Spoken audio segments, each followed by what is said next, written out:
चलें जी, बिस्मिल्लाहिर्रहमानिर्रहीम, अस्सलाम वालेकुम, वेलकम टू ऑल। तो हाफिज़ जुनैद इज़ हेयर। आज हमारी क्लास I2B की 5th लेक्चर है होपफुली, और हम जो है आज हम अपना चैप्टर 8 स्टार्ट करने जा रहे हैं, ह्यूमन रिसोर्स मैनेजमेंट। पहला क्वेश्चन था कि सर आज हम कितने चैप्टर करेंगे, तो हमने बीच में एक लेक्चर भी ऐसा किया जिसके अंदर हमने 2 चैप्टर किए थे, एंड आज भी होपफुली हम एक 8वां चैप्टर और साथ में थोड़ा सा 9वें चैप्टर को भी हम इंशाल्लाह टच करेंगे। जो हमारे बीच में IT वाले और बिजनेस फाइनेंस वाले चैप्टर रहते हैं, एक तो बेटा वो थोड़े से लेंथी है, माइक म्यूट करें तमाम स्टूडेंट्स। एक तो वो थोड़े से लेंथी हैं, उन पे हमें टाइम लग सकता है, होपफुली हमारा एक दिन में चैप्टर ना हो बिजनेस फाइनेंस वाला, लेकिन हमने कोशिश करनी है कि हम 1 या 2 दिन अपने बचा लें। तमाम स्टूडेंट्स जो MCQs की बात कर रहे थे या जो सोल्यूशन की बात कर रहे थे, उनके लिए ये बात इंपॉर्टेंट है कि बेटा MCQs या सोल्यूशन की मैं आज वीडियो भी ग्रुप में भेज दूँगा, रिकॉर्ड हो चुकी है। आपको उसकी की दे देना बेसिकली एक दूसरी वर्ल्ड वार 3 इंट्रोड्यूस कराने के बराबर है। क्यों? जो आपने MCQs किए हैं उसमें से 80% ऐसे होने हैं जो आपको लग रहा है कि वो करेक्ट हैं, लेकिन वो करेक्ट नहीं होने, और वही आपको बताना है। अगर मैं आपको की दे दूं तो हर दूसरे बच्चे ने मेरे से यही पूछना, सर इसका आंसर तो ये होना है, इसका आंसर तो ये होना है। तो आप पुत्र 150-200 बच्चा एक ग्रुप में मौजूद है और 4 ग्रुप में मौजूद हैं यहाँ पे, हम तो रुल गए ना भाई। तो लिहाजा वो हम क्लास में आंसर करेंगे, उनको क्लास में डिस्कस करें ताकि हम 1 आधा दिन बचा लें। उससे आपको ये भी साथ में अंदाज़ा हो जाएगा कि एक ICAP जो है वो इंग्लिश में किस तरह खेलता होता है। हमें हर लाइन पे पता चलेगा कि भाई यहाँ पे तो सारा इंग्लिश ने हमारा बेड़ा गर्क किया हुआ है। एंड नंबर 2 के ऊपर हमें साथ में ये भी पता चलेगा कि एग्ज़ाम में MCQs की अप्रोच क्या होगी ICAP की। तो हम most difficult and tough approach अपनाएंगे MCQs करने में भी, अपनी तैयारी करने में भी, उसको प्रैक्टिस करने में भी, ताकि इन केस के किसी किस्म का भी ICAP सरप्राइज़ दे तो DGISPR कहते हैं कि हम हर सरप्राइज़ के लिए रेडी हैं। ठीक है, हम फिर जो है वो रिट्रीट नहीं करेंगे बल्कि अटैक करेंगे। तो सेम हमने अपनी वो स्ट्रेटजी लेके चलनी है। ठीक हो गया? तो लिहाजा हम अपना चैप्टर 8 आज स्टार्ट करते हैं। यहाँ तक किसी का कोई क्वेश्चन? सर बाकी चैप्टर के MCQs, बेटा MCQs देने का जो आपको इनिशियल पर्पस था वो ये था कि आपको आइडिया करा देना चाहिए। ये बेसिकली हमारे टेस्ट होते हैं क्लास के जो लिए जाते हैं। तो मैंने 2 चैप्टर्स के आपको भेजे, ठीक है, बाकी तीसरे के भी बन रहे हैं, जैसे जैसे बनते जाएंगे। जाहिर सी बात है कि आप सबको पता है ये हमारा फर्स्ट टाइम सिलेबस इंट्रोड्यूस हुआ इसका, और फर्स्ट बैच ही इसका चल रहा है। तो लिहाजा फर्स्ट ही सारा कुछ इनिशियली हो रहा है, तो सारी चीज़ें साथ साथ तैयार हो रही हैं। हम कोशिश करेंगे जैसे जैसे चीज़ें तैयार होती जा रही हैं आपको साथ साथ प्रोवाइड करते रहें। लेकिन जो एंड पे हमारा 10 दिन की क्लासेस के एंड पे एक फाइनल मॉक होगा, बेसिकली हम उसकी तैयारी की प्रिपरेशन में लगे हुए हैं। MCQs वगैरह भी हम उसी के लिए कलेक्ट कर रहे हैं। तो थोड़ा सा आपने जस्ट आइडिया लेना है कि जो आपको MCQs दे दिए गए हैं और उनकी बेस के ऊपर आपने अपनी तैयारी को कंप्लीट करना है। ओके जी, तो हमारी 5 क्लासेस अल्हम्दुलिल्लाह आज कवर हो जाएंगी। तो ज़रा मुझे ये बताइए कि तमाम स्टूडेंट्स में से कौन कौन से स्टूडेंट हैं जिन्होंने पहले I2B का लेक्चर कहीं से किसी भी कॉलेज से ले रखा है? ऑनलाइन वाले बताएं, आपने लिया कहीं से? कहाँ से लिया था? कॉलेज कौन से? चलें ठीक है, कहीं से भी। कुछ बेहतरी या डिफरेंट फील हुआ? चलें जी, कुछ अच्छा महसूस हो रहा है। जितने स्टूडेंट्स ले हैं ठीक है बेटा, आप जहाँ से भी ले रहे हैं मुझे इससे फ़र्क नहीं पड़ता। मैंने जस्ट से पूछा है, आपसे पूछा है कि आप कहाँ से ले रहे हैं। जस्ट मुझे आपका थोड़ा सा फीडबैक चाहिए मेरी अपनी सेल्फ असेसमेंट के लिए, मेरी अपनी एवेल्युएशन के लिए, कि क्या बच्चा कुछ फ़र्क महसूस हुआ है आपको, एंड क्या वो फ़र्क पॉजिटिव है या नेगेटिव है। क्योंकि जब मैंने कल आपके फीडबैक देखे तो माशाल्लाह अनी पाई हुई है सारों ने पॉजिटिविटी की। भाई बेटा ज़िंदगी में पॉजिटिविटी अच्छी चीज़ है, लेकिन अगर कहीं पे वीकनेस है, अगर कहीं पे हमारे मामले में कमज़ोरी है तो उसको लाजमी हाईलाइट किया करें। हमें माइक म्यूट करें पुत्र, कौन आ गया ये चीख रहा है? नूर, बच्चा इतने बच्चों में बैठ के कैसे आप क्लास ले रहे हो? चलें ठीक है, गुड है। मैं तमाम स्टूडेंट में पूछ रहा हूँ जो किसी और कॉलेज से बहरहाल क्लास ले रहे हैं, ये मेरी अपनी सेल्फ असेसमेंट के लिए ज़रूरी होता है बेटा, हमें पता होना चाहिए। और अगर कहीं पे आपको कमी कोताही किसी भी जगह पे फील होती है, कहीं पे भी आपको कोई इशू फील होता है, तो आप लाजमी डिस्कस किया करें इस चीज़ को साइड पे रखते हुए कि शायद कहीं डिसरिस्पेक्ट ना हो जाए या सर कहीं गुस्से में ना आ जाए। मैंने भांदे तुहाड़ियां टंगा ही देनियां ने जो तुसीं इस तरह की गल की थी, लेकिन फिर भी आप करें, इसमें आप ही का फ़ायदा है। ठीक है बेटा ये बहुत बोरिंग सब्जेक्ट है सीए के। मेरे पास मेरे नसीब में अल्लाह ने 4 सब्जेक्ट लिखे हैं और चारों इंतहाई बोरिंग है। लॉ भी इससे ज़्यादा बोर है वो भाई, वो तो अन्यवा बोर है ना। टैक्स थोड़ा सा इंटरेस्टिंग है लेकिन है तो बहरहाल सब्जेक्ट ही ना यार, कुछ भी हो तो। अच्छा हाँ, टैक्स इंटरेस्टिंग है थोड़ा सा। अब जाहिर सी बात है कि मुझे जैसे फील होता है तो मैं तो वो बात करूँगा, लेकिन बहरहाल बोर है भाई। सब्जेक्ट कोई भी हो इंटरेस्टिंग नहीं हो सकता फॉर्मल स्टडी वाला। हाँ जी जी बिल्कुल बिल्कुल बिल्कुल ठीक है जी। चलें ओके, हम अब इस बटरिंग के सिस्टम को बंद करते हैं, थोड़ा सा और चलते हैं अब। अच्छा जो स्टूडेंट्स क्लास में मौजूद हैं, इन्होंने अगर कल वाला फीडबैक फॉर्म फिल नहीं किया तो आज हम जो बीच में ब्रेक लेंगे उसमें लाजमी फिल कीजिएगा। और दैट्स इट। चलें जी, बिस्मिल्लाहिर्रहमानिर्रहीम। तो आज हम चैप्टर स्टार्ट करने वाले हैं, चैप्टर 8। तो भाई हम कहाँ पे थे? चाय पिला रहे थे, अन्यवाद चाय पिला रहे थे। आज भाई संडे है और हमारा चाय वाला नहीं आया। मैंने भी नाश्ता नहीं किया तो हो सकता है रास्ते में बेहोश होकर गिर जाऊं, तो आपने उठा लेना इसको। और एक और चीज़ मिस है भाई यहाँ पे।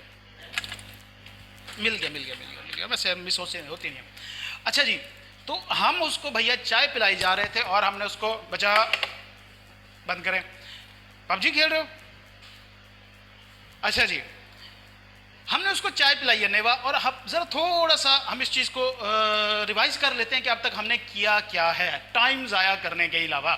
तो हमने भाई, एक बंदा आया हमारे पास और उसके पास पैसा ही पैसा था और हम अकाउंटेंट थे, तो लिहाजा हमने उसको घेरना था।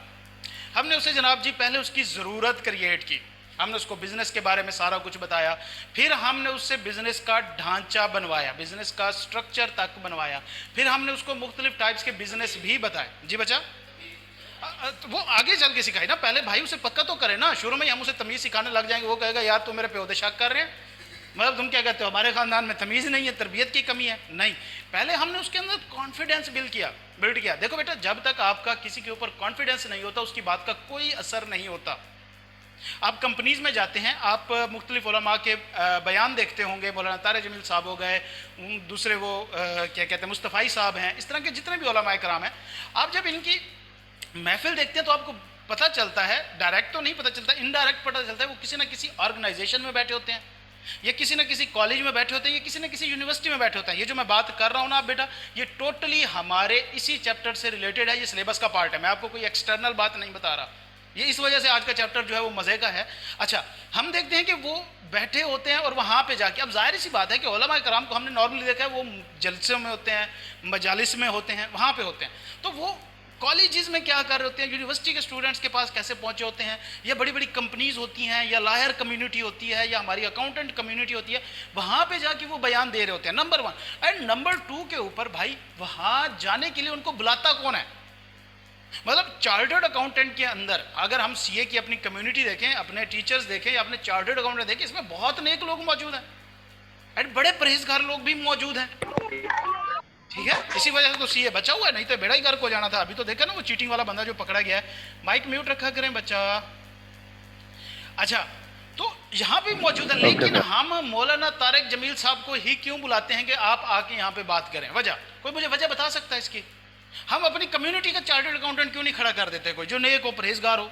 और हमें पता है कि हैं हमारे टीचर्स हैं माशाल्लाह, अल्लाह ताला उनकी लंबी ज़िंदगी रखे, उनकी लाइफ में बरकत डाले। हमारे बहुत अच्छे अच्छे टीचर हैं, नेक हैं, वो भी तो क्वालिफाइड है।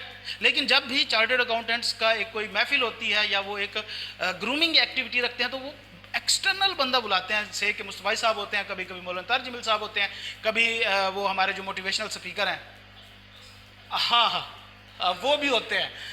तो इस तरह के लोग बाहर से क्यों बुलाए जाते हैं? वजह मतलब क्यों? पॉपुलर नहीं यार, पॉपुलर का क्या क्राइटेरिया? नेक बंदा पॉपुलर हो तो क्राइटेरिया उसका? नहीं, अपनी फील्ड में एक्सपर्ट क्या है, वो कौन सी ऐसी बातें कर रहे हो? Communication skills and confidence. नहीं बच्चा, ऐसा भी नहीं होता। आप क्या कहते हैं, चार्टर्ड अकाउंटेंट के अंदर कॉन्फिडेंस नहीं होता? मैं तो क्वालिफाइड भी नहीं हूँ, आपके सामने खड़ा हूँ ना भाई। ये बंदा सो रहा है, लिटरली सो रहा है। वॉइस में असरा होता है। अच्छा, असर होता है, मैंने कहा रेशा तो होता है, असरा क्या होता है? तो कोई नहीं टेंशन है, वॉइस में असर होता है। नहीं बच्चा, ऐसा नहीं होता यार। हम क्यों सुनते हैं, क्यों इंटरेस्टेड होते हैं? नहीं, बताएं, ऑनलाइन वाले भी बताएं सारे कि हमें बाहर से एक ऐसा बंदा क्यों बुलाया जाता है? क्या वो सिर्फ पॉपुलर होता है इस वजह से? इल्म है। इल्म बेटा, क्या वो इल्म की हद है? उससे आगे भी तो आलिम है, बहुत ऐसे आलिम हैं जो ऐसे ऐसे स्कॉलर्स मौजूद है जिनकी दाढ़ी तक नहीं है, क्लीन शेव्ड है। इल्म की बात ऐसा ना करें बेटा। देखो, असल चीज होती है अगले की दिल में बात पहुंचाना, अगले को अपनी बात समझाना, या अगला बंदा विदाउट क्वेश्चन आपकी बात मान ले। अगर आपकी ज़ात, आपकी पर्सनैलिटी के ऊपर कोई क्वेश्चन मौजूद है, या आपकी ज़ात या पर्सनैलिटी के ऊपर किसी को कॉन्फिडेंस नहीं है, तो क्या आपकी बात में कोई असर होगा उसके लिए? क्या वो आपकी बात मानेगा? तो बेटा, एतमाद या कॉन्फिडेंस वो चीज़ होती है जो हमारा किसी के ऊपर होता है, तो हम जाहिर सी बात है कि उस शख्स के ऊपर कॉन्फिडेंस रखते हैं, हमारा एतमाद है उसके ऊपर कि वो शख्स आके जो बात कर रहा है उसका मतलब है, उसकी मीनिंग है, तब ही तो जाके उसका असर क्रिएट होता है। तो मुझे ये बेसिकली यहाँ से अभी जहन में आया था, और ये हमारा आज के टॉपिक का है। डेवलपमेंट के अंदर हमने जो है वो किया है। तो आपने कहा कि सर क्या कहते हैं, हाँ आप इंगेज रखते हैं वगैरह वगैरह। तो बेटा, ये बात ऐसी होती है कि जब तक आपका एतमाद नहीं डेवलप होता किसी के ऊपर, मेरी किसी बात का कोई मतलब नहीं होगा, ठीक है। एंड एतमाद आपका उस शख्स के ऊपर डेवलप होता है जिसकी बातें क्रेडिबल होती हैं। तो क्रेडिबिलिटी जो है बेसिकली वो किसी भी लाइफ की, किसी भी शख्स के लाइफ के अंदर सबसे इंपॉर्टेंट होती है। जो हमने उसको इंसान बनाया था, बिजनेसमैन को, वो इसी वजह से ही तो बनाया था कि उसने बैठ के आगे भाई गोलियां करानी है इन्वेस्टर्स को, उनसे पैसे लेने हैं, एम्प्लॉयज़ को गोलियां करानी है, ट्रक की बत्ती के पीछे लगाना है। तो उसकी बात में कॉन्फिडेंस नहीं है, जब तक लोग उसके ऊपर यकीन नहीं रखते उसके पास जॉब कौन करेगा? एक बंदे का पे आपको कॉन्फिडेंस नहीं है कि ये बिजनेस चला पाएगा या नहीं चला पाएगा, क्या आप उसके पास जॉब करोगे? बिल्कुल भी नहीं करोगे। उसे कहोगे भाई तुम्हारा तो कोई पता नहीं है कल कहाँ पे हो। तो लिहाजा कॉन्फिडेंस इज समथिंग इंपॉर्टेंट। अब हम बात कर रहे थे उसको, तो हमने उसे कहा, अब उसको जनाब जी बिजनेस के बारे में बता दिया, इंसान का पुत्र भी बना दिया, सारा कुछ उसको कर दिया। आज हम उसके साथ एक बात करने जा रहे हैं। हमने कहा कि देखो यार, किसी भी ऑर्गेनाइजेशन का सबसे इंपॉर्टेंट रिसोर्स क्या होता है? Important asset cash. कैश की इटसेल्फ तो कोई वर्थ ही नहीं होती। हमने पढ़ा था भाई, कैपिटल जो होता है वो कैश, कैश से हम कैश को क्या कर लोगे? खा लोगे। मुस्तनसर बिल्ला के साथ यही तो किया था लाकू खान ने, उसके सामने रख दी, खाओ हीरे जवाहरात खाओ, अगर तुमने यही इकट्ठे किए हैं तो क्या हुआ? बगदाद की ईंट बजा के रख दी उसने, नहीं बचा। कि पैसा क्या करेंगे? पैसा पड़ा है तो वो पड़ा है, उससे क्या ले सकते हो आप? पैसे से क्या खरीद सकते हो आप? पैसे से इंसान खरीद सकते हो? हाँ ना, वो इंसान है, आप उनको इंसान कहते हो? आप उनको इंसान कहते हो? इंसान समझते हो? इंसानियत की डेफिनेशन सीखो बच्चा। फिर ह्यूमन रिसोर्स, किसी भी ऑर्गेनाइजेशन के अंदर मौजूद ह्यूमन रिसोर्स सबसे इंपॉर्टेंट होते हैं। एंड शुरू में हमने क्या कहा था उसको, उसने भी हमें क्या कहा था? उसने कहा मेरे पास पैसा ही पैसा है। हमने कहा हम वेले ही वेले हैं। लेकिन उसने कहा कि मेरे पास स्किल कोई नहीं है। तो हमने कहा कि बंदे लेके आओ, वही कमाएंगे। तो अब भाई वो बिजनेस के लिए तैयार तो हो गया, तो हमने उसको पहला स्टेप थोड़ा सा आगे किया। अब वो प्रैक्टिकल लेके चले ना, बोर हो गया बच्चा चाय पी पी के, और संडे आज हमारे पास चाय भी नहीं है पीने को, तो कोई ना कोई उसे प्रैक्टिकल काम देना पड़ेगा आज हमें, ताकि वो कम से कम चाय की कमी फील ना करे। इससे ऊपर की हमारी औकात नहीं है कि हम उसे कुछ पीसीस खिला दें।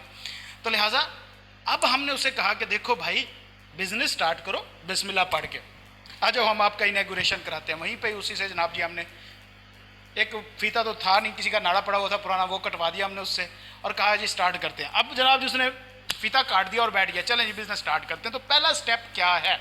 हमने कहा था भाई पहला स्टेप जो था प्रैक्टिकली, पहला स्टेप क्या है? क्या बंदे लेके आओ, बंदे इकट्ठे करने हैं ना। आप पानी पिला दें? नहीं बेटा पानी नहीं पिलाना, ये जब हम उससे पैसे मांगेंगे ना तब उसे पिलाएंगे, उसे बड़ी ज़रूरत पड़नी है पानी की। अच्छा जी, तो लिहाजा हमने अब उसको कहा कि भैया हम थोड़ा सा आपको प्रैक्टिकली आगे एक स्टेप लेके चलते हैं। हमने उसे कहा कि बंदे लाओ। अब वो कहता जी ठीक है मैं बंदे लेने जा रहा हूँ। और हमने कहा रुक जा भाई, कितने बदमाश ने चौक के ले आई। हमें खुद अपनी पड़ गई, 3 दिन से हम उसको चाय पिला रहे हैं, अरे अब बंदे लेके आ जाए, बंदे लेके आ जाए। हमने कहा रुको रुको रुको रुको, सब्र करो, थोड़ी सी बातें अभी हमारी रहती है, सुन लो। हमने उसे करने भी नहीं देना कुछ अभी तक, ये बेफिक्र रहो, हमने पूरे 10 चैप्टर्स में उसको कुछ नहीं करने देना, लेकिन उसको लगता तो चाहिए ना आपके कुछ प्रैक्टिकल हो रहा है। तो लिहाजा हमने कहा जी बंदे ढूंढ के ले आओ। अब वो जनाब जी खड़ा हो गया, कहता सर जी मैं चला बंदे लैन, मैं हूँ लैके आया। हमने कहा नहीं नहीं बैठ जाओ। कहता क्या मतलब? हमने कहा कि भाई तुम बंदे लेके आ भी जाओगे तो तुम्हें पता है कि कैसे बंदे लाने हैं? क्या तुम्हें तरीकाकार पता है कैसे बंदे लाने हैं? जिस तरह तुम उठ के जा रहे हो, तुम तो चौक से वो मजदूर बैठे थे बेचारे, उनको ले आओगे, उन्होंने क्या करना है आके? तुम आईटी बिजनेस स्टार्ट कर रहे हो, कौन सा बिजनेस स्टार्ट कराया था कोई याद है?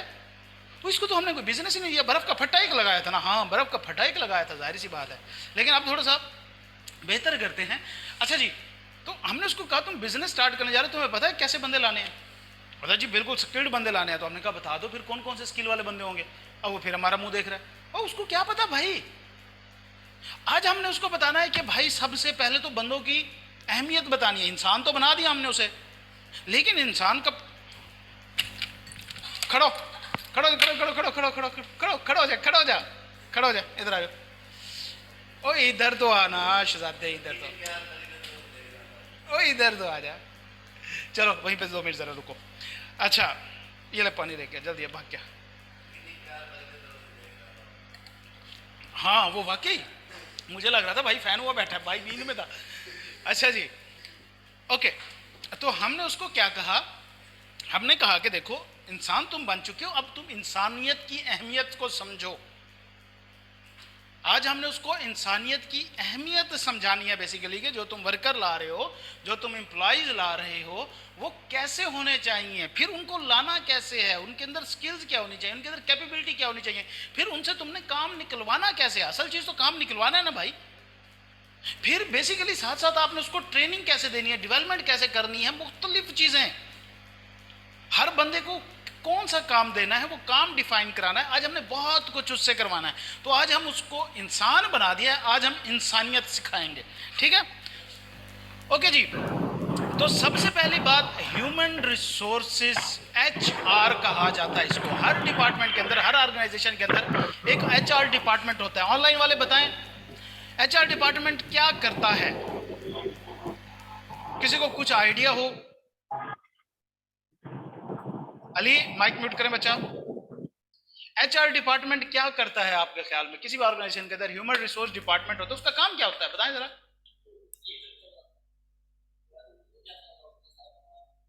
आप बताएं आपके ख्याल में क्या करता है? तू भी जा पानी लेके आ, तुम मुझे पानी पिला पिला के मारोगे।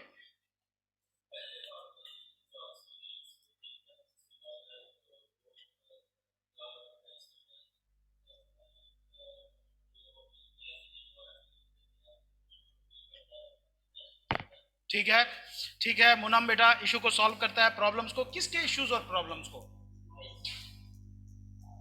एम्प्लॉयज के इशू सॉल्व करता है, वर्कर को कोई भी इशू हो सॉल्व करता है। बेटा ये बहुत लिमिटेड स्कोप में बात कर रहे हो। बेसिकली जो HR डिपार्टमेंट होता है ना, जो HR डिपार्टमेंट होता है ना बच्चे, उसका सिर्फ ये काम नहीं है। एक एम्प्लॉय से रिलेटेड तमाम एक्टिविटीज HR ने करनी होती हैं। से एम्प्लॉय से रिलेटेड क्या है? पहला काम क्या है एम्प्लॉयज के? देखो आपने एक ऑर्गेनाइजेशन बनाई, अब आपने बंदे लेके आने हैं। आपका बर्फ का फटा था, आपकी बिरयानी की रेडी थी, ऑनलाइन वाले सारे जिंगर बर्गर कर लें।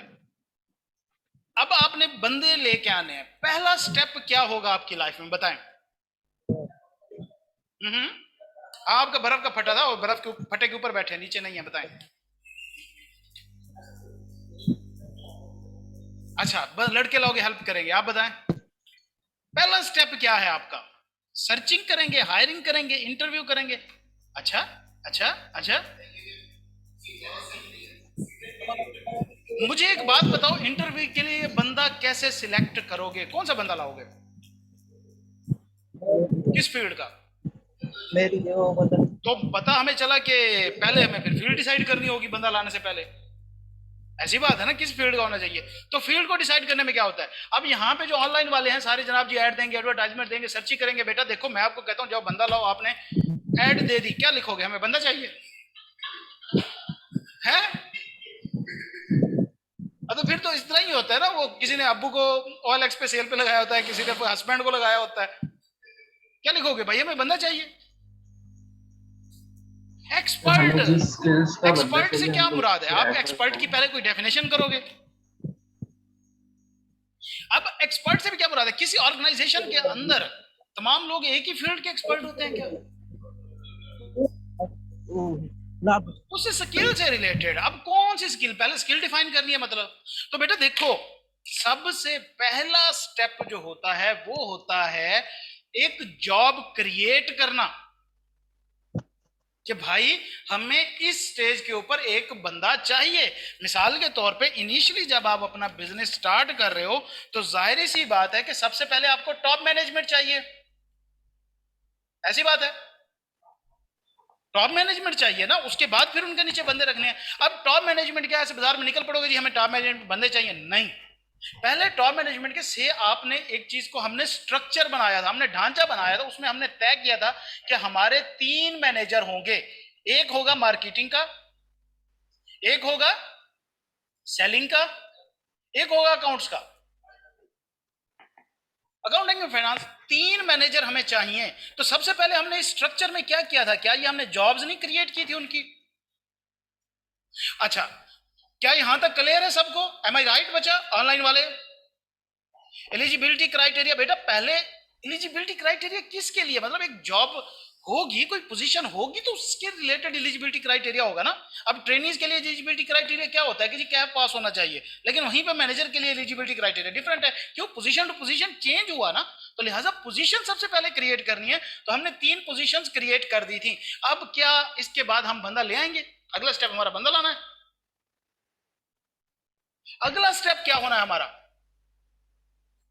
ये हम बातों बातों में आज पूरा चैप्टर कर जाएंगे इंशाल्लाह, आप सबको हो जाएगा। अगला स्टेप बताओ भाई जल्दी से, ऑनलाइन वाले अता राबिया लाइबा। स्ट्रक्चर बनाएंगे, किस चीज का स्ट्रक्चर? तो पहले हमने बना लिया, स्ट्रक्चर बनाने से पहले कैसे बंदे लेके आएंगे? ये तो भाई बगैर स्ट्रक्चर के बंदे सिर्फ ये सिंध हाउस में इकट्ठे होते हैं, वो तो भाई हायरिंग हो गई ना। ठीक है, आप कहते हैं जी हम बंदे हायर करेंगे, इसके बाद बच्चा ऑनलाइन वाला किसी ने अभी तक आंसर नहीं दिया कि इसके बाद अगला स्टेप हमारा क्या होना है। सबसे पहले हमने एक पोजीशन क्रिएट कर ली, क्या अगला स्टेप हमारा उसको हायर करना है उस बंदे को? आप भी यस सर शहरियार, क्या मैंने क्या बोला है, लाइन दोहराओ।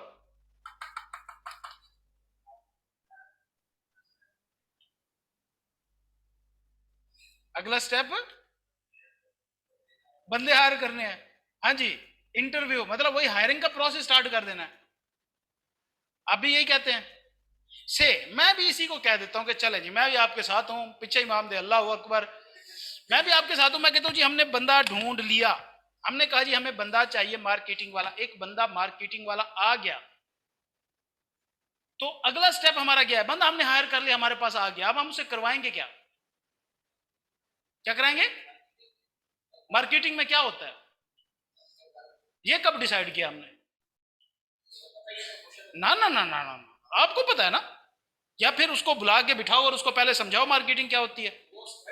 एक्सपर्ट भाई, मार्केटिंग एक बहुत बड़ी फील्ड है, उसके अंदर वो डिजिटल मार्केटिंग का एक्सपर्ट हो सकता है। आपने कहा जी हमें मार्केटर चाहिए, एक बंदा आ गया जो बेचारा बसों के अंदर पंपलेट फेंकने वाला है, आप उसे क्या लगाएंगे? हमने तो मैनेजर लाइए चाहिए था हमें तो। ले तो मतलब क्या कि एक ऑर्गेनाइजेशन का टाइम एंड रिसोर्सेज इतने सस्ते हैं। एक एक मालिक के लिए होता क्या है, इंसान बनो चैट नहीं पढ़ो, तुम मेरी बातों का जवाब दो। कस्टमर की नीड एंड वांट को देख, कस्टमर तो अभी बहुत दूर है बेटा। जेडीज, ये कौन है? अबू हुरैरा, शाबाश। ट्रेनिंग एंड डेवलपमेंट भी बहुत बाद में होती है भैया। सबसे पहले हम इस पोजीशन की, जो हमने ये पोजीशन आइडेंटिफाई की थी, इसकी कोई जॉब डिस्क्रिप्शन भी लिखेंगे ना, कि इस स्टेज के ऊपर जब तक हम जॉब डिस्क्रिप्शन नहीं लिखेंगे कि एक शख्स जो मार्केटिंग वाला है उसके पास जनाब डिजिटल मार्केटिंग उसने करनी है, तो लिहाजा वो डिजिटल मार्केटिंग का कंसेप्ट उसके पास होना चाहिए, वो एक्सपर्ट होना चाहिए। सेम इसी तरह एक शख्स अगर वो यहाँ पे बैठा है तो उसने मीडिया मार्केटिंग करनी है, उसने लॉबिंग करनी है। तो जब तक हम डिस्क्रिप्शन नहीं लिखेंगे हम कैसे एक शख्स की रिक्वायरमेंट लिख सकते हैं कि हमें ये बंदा चाहिए?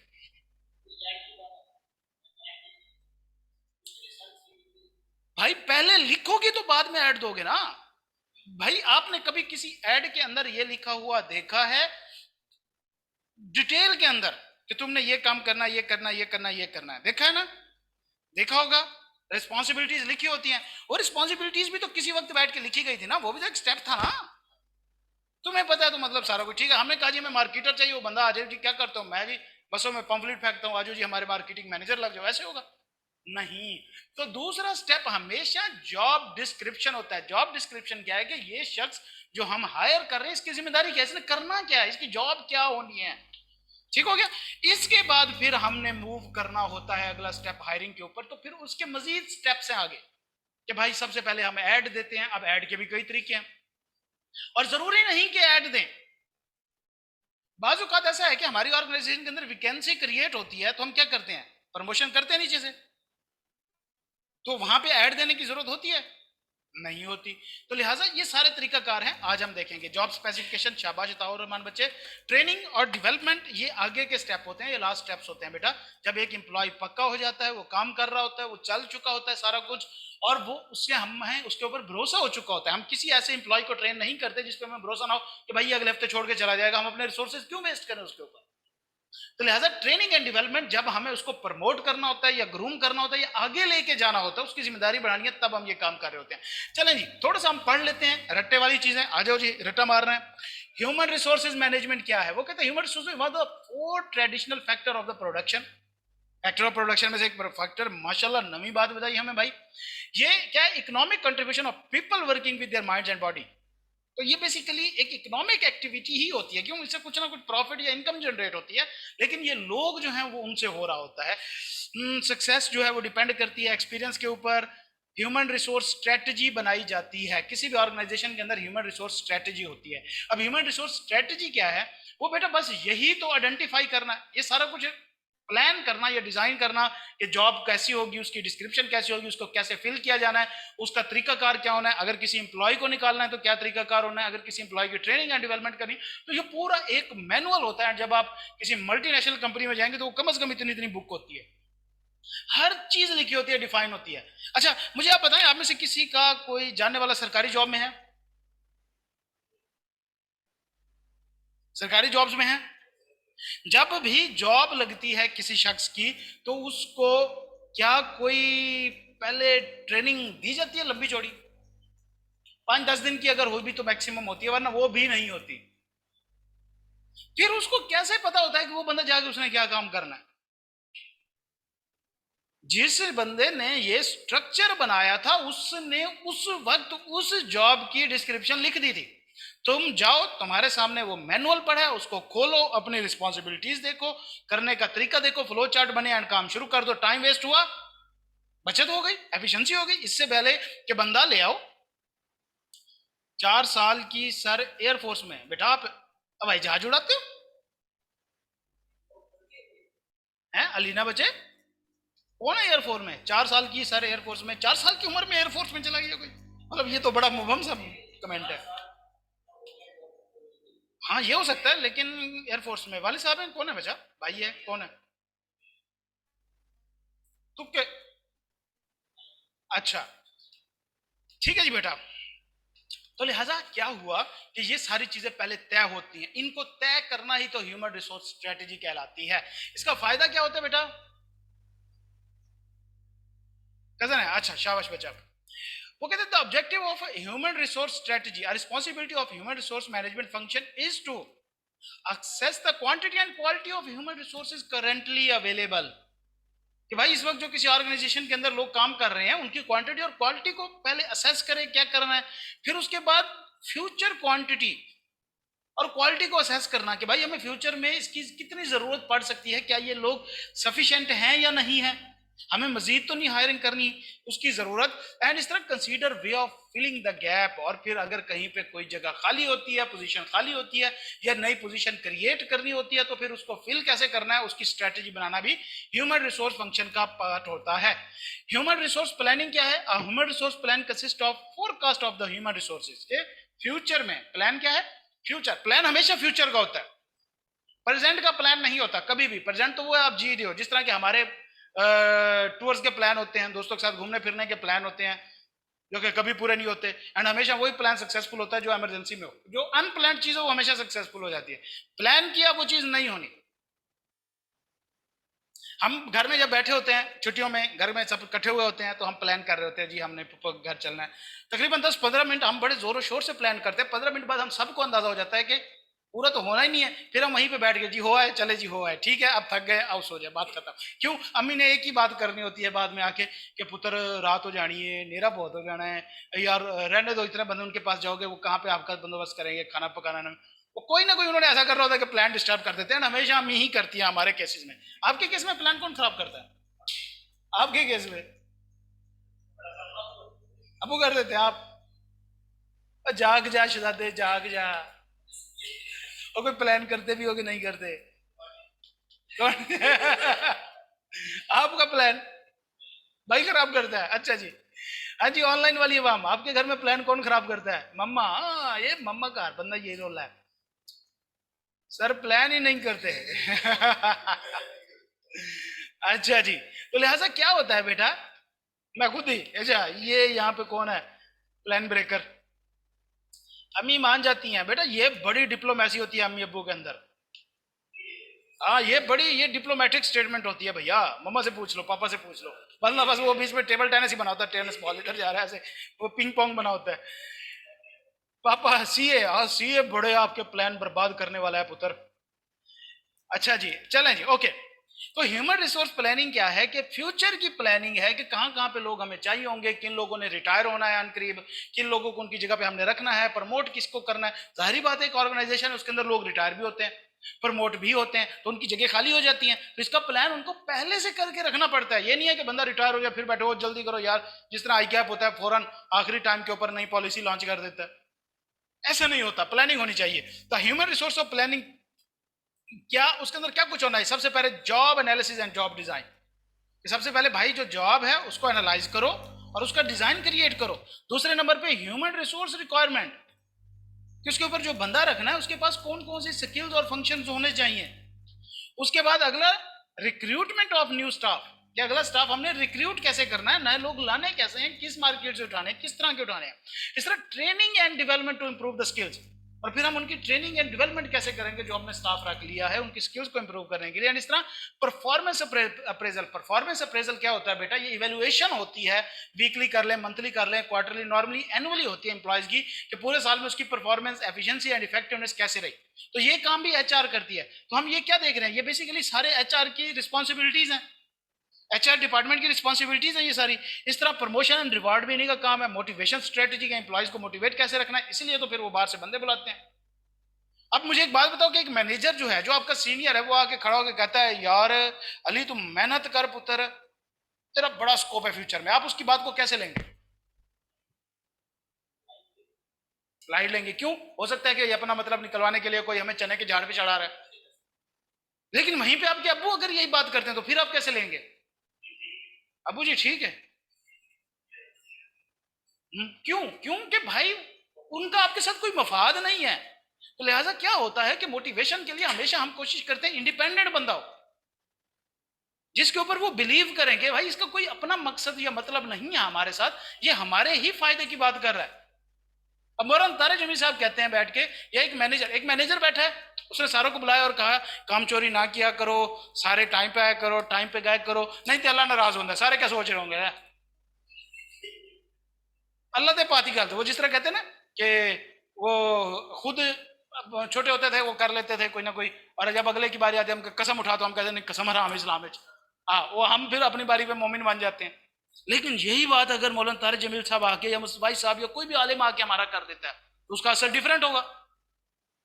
तो लिहाजा ये एक मोटिवेशन का कंसेप्ट भी, ये भी एक स्ट्रेटजी बनानी होती है। मैनेजमेंट को समझना होता है कि भाई मेरे एम्प्लॉयज किस लेवल के हैं एंड मैंने उनको कैसे मोटिवेट करना है। साथ में रिटेंडेंसीज, ये मतलब क्या है? निकालना, किस किस को निकालना है, भगाना है।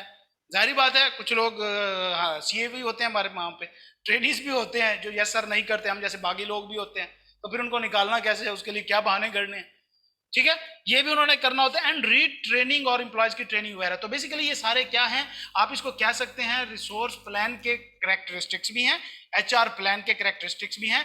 एंड साथ में क्या बेटा क्या कर दिया मैंने, बताओ रहमान बच्चा, जबरदस्ती क्या हो गया? अच्छा, वो क्या कहते हैं, ह्यूमन रिसोर्स प्लानिंग के ये कैरेक्टरिस्टिक्स भी हैं, ह्यूमन रिसोर्स डिपार्टमेंट की रिस्पॉन्सिबिलिटीज भी हैं, ह्यूमन रिसोर्स डिपार्टमेंट के ऑब्जेक्टिव्स भी यही हैं, ठीक है। और ये बेटा एमसीक्यूज के लिए बहुत ही टफ चैप्टर्स हैं, बहुत ही टफ चैप्टर्स हैं, जहां पे इस तरह के पॉइंट्स बहुत ज्यादा हों। अब इसमें वो एक पॉइंट देगा और बताएगा, पूछेगा जी बताइए ह्यूमन रिसोर्स प्लानिंग का पार्ट है, स्ट्रेटेजी का पार्ट है, किसका पार्ट है? पहले ये सारे पॉइंट याद करो। तो ये काफी इंपॉर्टेंट चीजें होती हैं, आपको समझना आता है। बच्चे आपने जवाब नहीं दिया, जबरदस्त का क्या मतलब है? कौन कौन से फैक्टर होते हैं जो किसी भी ह्यूमन रिसोर्स प्लान को अफेक्ट करते हैं? सबसे पहले पॉपुलेशन एंड ट्रेंड। क्यों? कि भाई देखो किस तरह की पॉपुलेशन है, किस तरह के वहां पे लोग हैं, साइज ऑफ वर्क जो है वो मैटर करता है ह्यूमन रिसोर्स प्लानिंग को। मिसाल के तौर पे एक बंदा लाहौर में बैठा है, यहाँ पे ज्यादा आबादी है, तो उसको आसानी से बंदे मिल जाएंगे काम करने के लिए, बनिस्बत के एक बंदा बलोचिस्तान में है। ऐसी बात है, तो जाहिर सी बात है इससे फिर उसकी स्ट्रेटेजी डिफरेंट होगी। अब यहाँ पे बंदे ज्यादा हैं तो इसका मतलब है कम कंपटीशन है, लोगों के पास जॉब्स नहीं होंगी, तो यहाँ पे सैलरी कम रखेगा। अगर बलोचिस्तान में उसे बंदा चाहिए तो या तो पंजाब से लेके जाएगा, या तो वहां से मार मार के कौन डेवलपर बंदा स्किल्ड मिलेगा उसे, तो फिर उसको तनख्वाह ज्यादा रखनी पड़ेगी। तो ये एक फैक्टर है जो उसको अफेक्ट करेगा। गवर्नमेंट पॉलिसीज इफेक्ट करती हैं। गवर्नमेंट पॉलिसीज कैसे इफेक्ट करती है? कि गवर्नमेंट ने कहा कि भैया मिनिमम वेजेस जो है आज के बाद 25,000 है, पिछले साल तक 15,000 थी, जो बताएं क्या इससे अफेक्ट नहीं होगा? ऑर्गेनाइजेशन को दोबारा रिकंसीडर नहीं करना पड़ेगा कि हमें कितने इंप्लॉइज रखने चाहिए, ये ना हो कि इंप्लॉइज की सैलरी ही उससे बढ़ जाए। ठीक है, तो इसी तरह अगला फैक्टर क्या? Educational system. एजुकेशनल सिस्टम कैसे ह्यूमन रिसोर्स प्लानिंग को इफेक्ट करता है? बताएं, कोई मुझे आप में से बताएं यार, मैं बहुत बोल चुका हूं, अब मैंने नहीं बोलना। एजुकेशन सिस्टम कहीं पे मौजूद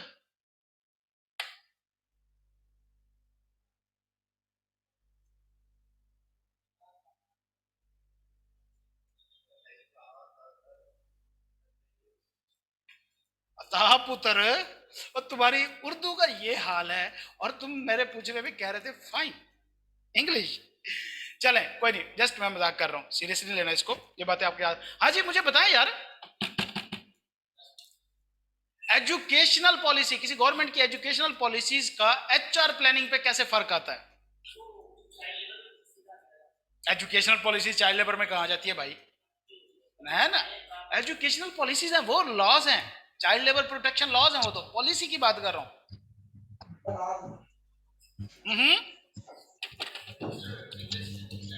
ऑनलाइन वाले स्टूडेंट्स,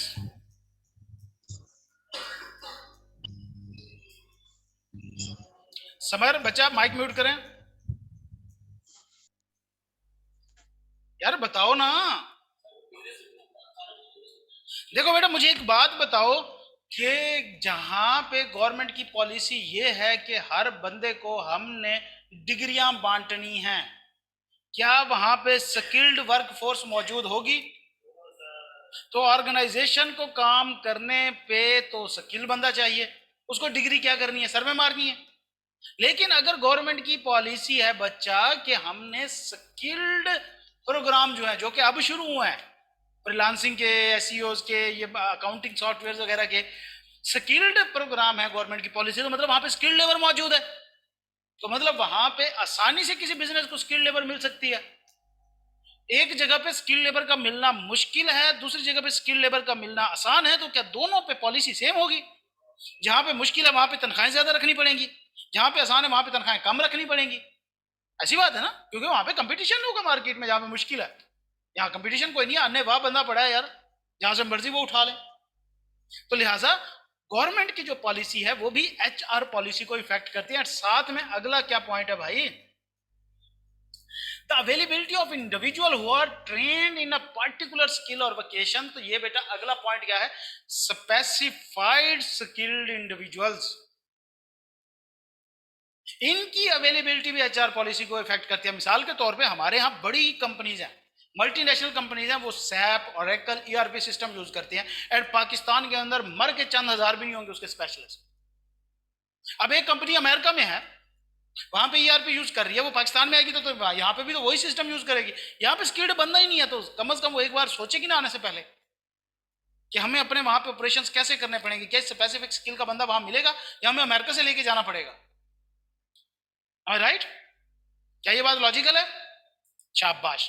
उसके बाद अगला है चेंजिंग पैटर्न ऑफ एम्प्लॉयमेंट, कि वक्त के साथ साथ एम्प्लॉयमेंट के तरीका कर चेंज होते हैं। जैसे कि अब ऑनलाइन वर्क शुरू हो गया, अब लोग क्या प्रेफर करते हैं? ऑनलाइन जॉब प्रेफर करते हैं बनिस्बत इसके कि फिजिकली ऑफिस में जाके बैठे। पैटर्न चेंज हुआ, सोचना पड़ेगा उसको, मैनेजमेंट को पॉलिसी चेंज करनी पड़ेगी कि भाई अगर हम ऑनलाइन इफेक्टिवली करा सकते हैं कम कोर्सेज रिसोर्सेज के अंदर, तो भैया फिर हमें खत्म कर देना चाहिए फिजिकल वाला सिस्टम। हमें ज्यादा ज्यादा ऑनलाइन रखनी चाहिए, मिनिमम फिजिकल रखने चाहिए, क्यों? हमारे कम से कम रिसोर्सेज यूज हो। ये नाम मुराद दिन के 3 कप चाय पी जाते हैं आके यहाँ पे, और ये बड़ा मसला होता है खासतौर पर फर्म्स के अंदर, ठीक है। इसी तरह competition for high skill human resources, क्या अगर high skill human resources limited है तो वहां पे कंपटीशन होगा, वहां पे वो लोग ज्यादा सैलरीज डिमांड कर रहे होंगे, तो ये भी एचआर पॉलिसी को इफेक्ट करेगा।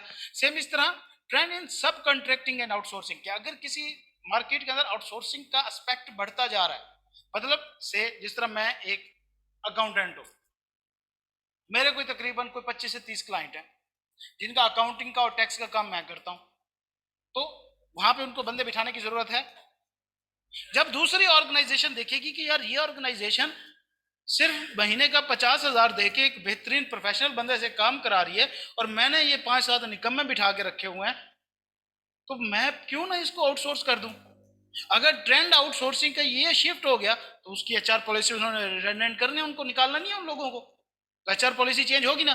फर्दर वो हमेशा सोचेंगे कि जितने काम आउटसोर्स हो सकते हैं आउटसोर्स कर दो, ताकि कॉस्ट भी बचे, टाइम भी बचे, एक स्किल्ड बंदा जो है वो भी उनको अवेलेबल हो जाए। वैसे एक चार्टेड अकाउंटेंट हायर करें उनको 1.5 लाख में 2 लाख महीने में पड़ेगा, वही चार्टेड अकाउंटेंट को अगर मैटर आउटसोर्स करते हो तो वो 50,000 महीने में कर देगा, ठीक है। तो ये चीजें भी एचआर पॉलिसी को इफेक्ट करती हैं। एंड इस तरह आईटी के जो ट्रेंड्स हैं, टेक्नोलॉजिकल चेंज है, ये भी चेंज करती है ना भैया। अब 4 अकाउंटेंट बिठाने से बेहतर एक क्विक बुक का सॉफ्टवेयर ना लगा दो यार। आईटी डेवलपमेंट में ट्रेंड चेंज हुआ, तो लिहाजा इससे क्या होगा, इससे भी ह्यूमन पॉलिसीज डिफाइन होती हैं। तो पहला स्टेप क्या था? Job analysis.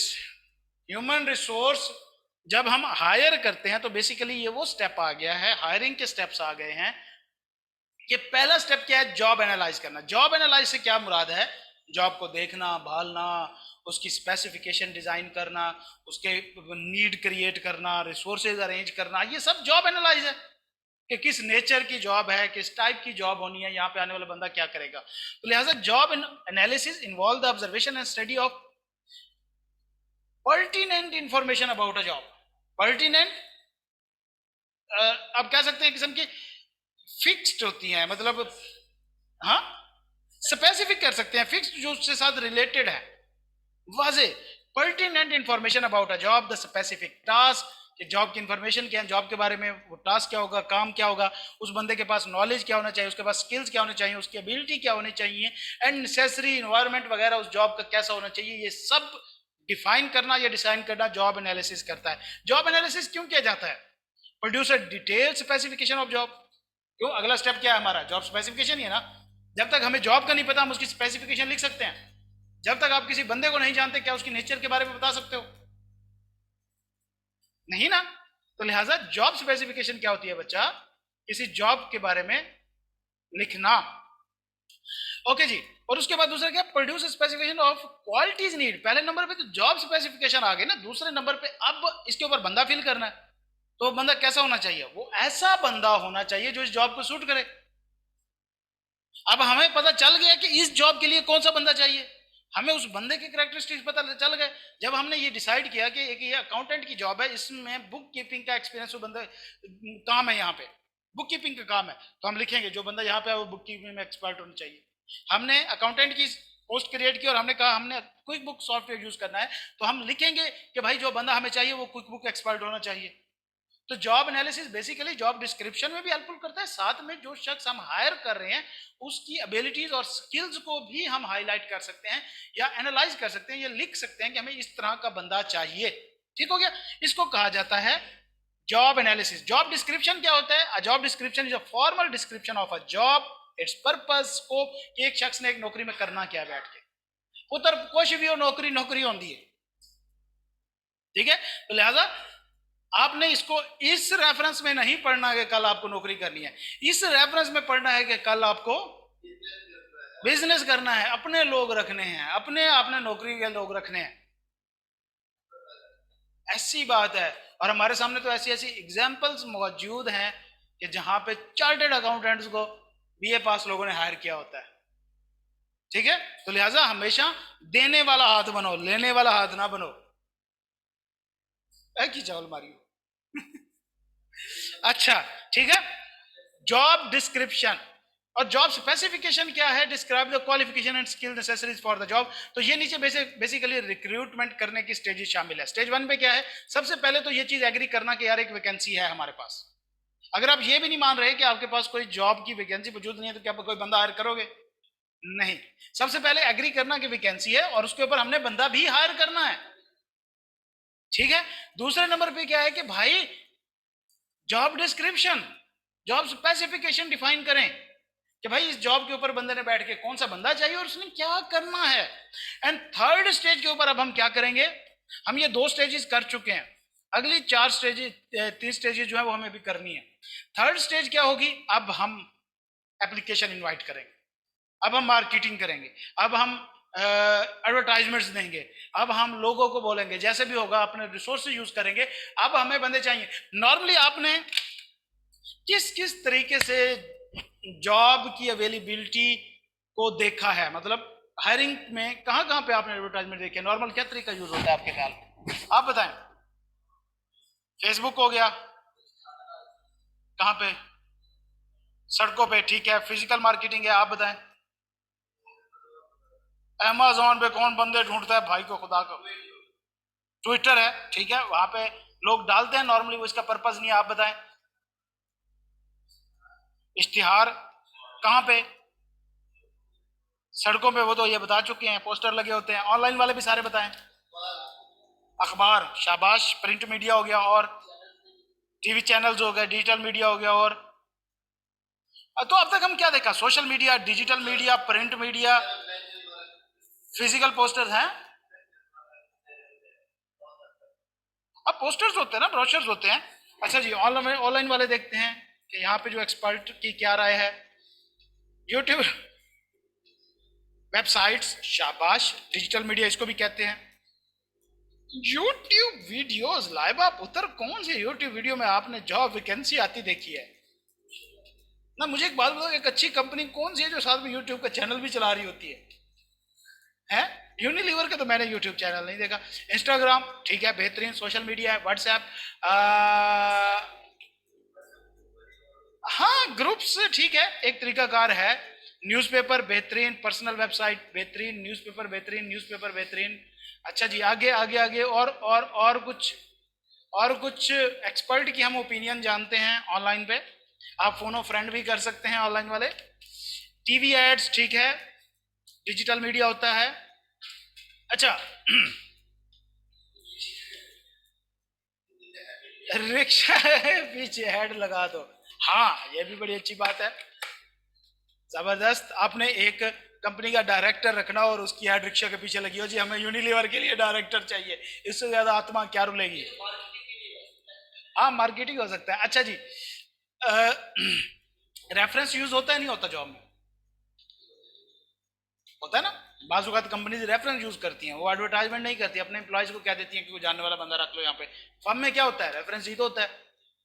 मैं 3 फर्म से इस वजह से रिजेक्ट हो गया था, रेफरेंस नहीं था। मैं आपको चले अपने एक पहले इंटरव्यू की कहानी बताता हूँ।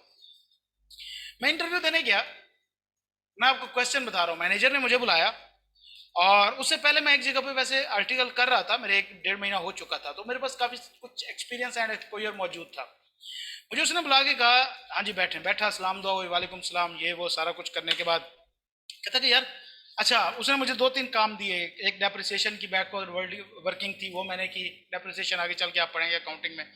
उसकी बैकवर्ड वर्किंग थी, वो की। 2-4 और इस तरह के काम थे। फिर फॉर्मल मतलब वर्बल इंटरव्यू शुरू हुआ, तो मुझे कहता यार, आपको अगर हम एक्सटेंशन लेने भेजते हैं, एफबीआर में रिटर्न फाइल करने की एक डेट होती है आखिरी, तब तक रिटर्न फाइल करनी होती है, इनकम टैक्स रिटर्न।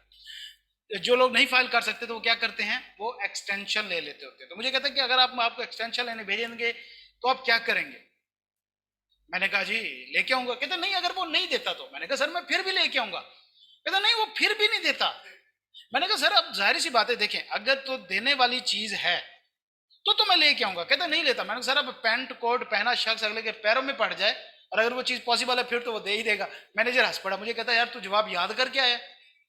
मैंने कहा सर क्या आप सारे कैंडिडेट से यही सवाल पूछते हैं? खैर मैं चला गया। अब मुझे वहां पे जो दोस्त था बेसिकली वो वहां पे आर्टिकल कर रहा था, ट्रेनी था वहां पे, कोई बड़ी पोस्ट पे नहीं था। फिर मेरा पार्टनर लेवल पे भी हुआ। पार्टनर लेवल पे हम दो लोग थे इंटरव्यू देने वाले। तो जब हम वो इंटरव्यू दे के निकले तो मेरा दोस्त मुझे कहता है ये तेरे साथ इंटरव्यू दे रहा था पता है ये कौन है? मैंने कहा कौन है? कहता है ये पार्टनर का भतीजा है। तो मुझे अंदाजा हो गया कि भाई अपनी दाल नहीं गलने वाली। लेकिन उससे पहले जो मुझे मैनेजर की तरफ से फीडबैक मिला था, तो मैनेजर ने दो बातों का फीडबैक दिया था। नंबर वन कि भाई बच्चा कॉम्पिटेंट है, एंड नंबर टू ये आ गया तो हम सबकी जॉब्स खा जाएगा। अब मुझे नहीं समझ आती कि मुझे पार्टनर ने रिजेक्ट किया या मैनेजर ने करवाया, लेकिन बहरहाल मेरे लिए इतना बहुत था। अल्लाह ने आपकी जहाँ पे जो नसीब में चीज़ें लिखा होता है, अल्हम्दुलिल्लाह अल्लाह का बहुत अच्छा शुक्र रहा है। मैंने अल्लाह ताला के साथ कभी जिद नहीं लगाई। अल्लाह ने जहाँ पे रखा है बड़ी सुकून में रखा है। हमने बादशाही की ज़िंदगी गुजारी है फर्म में भी।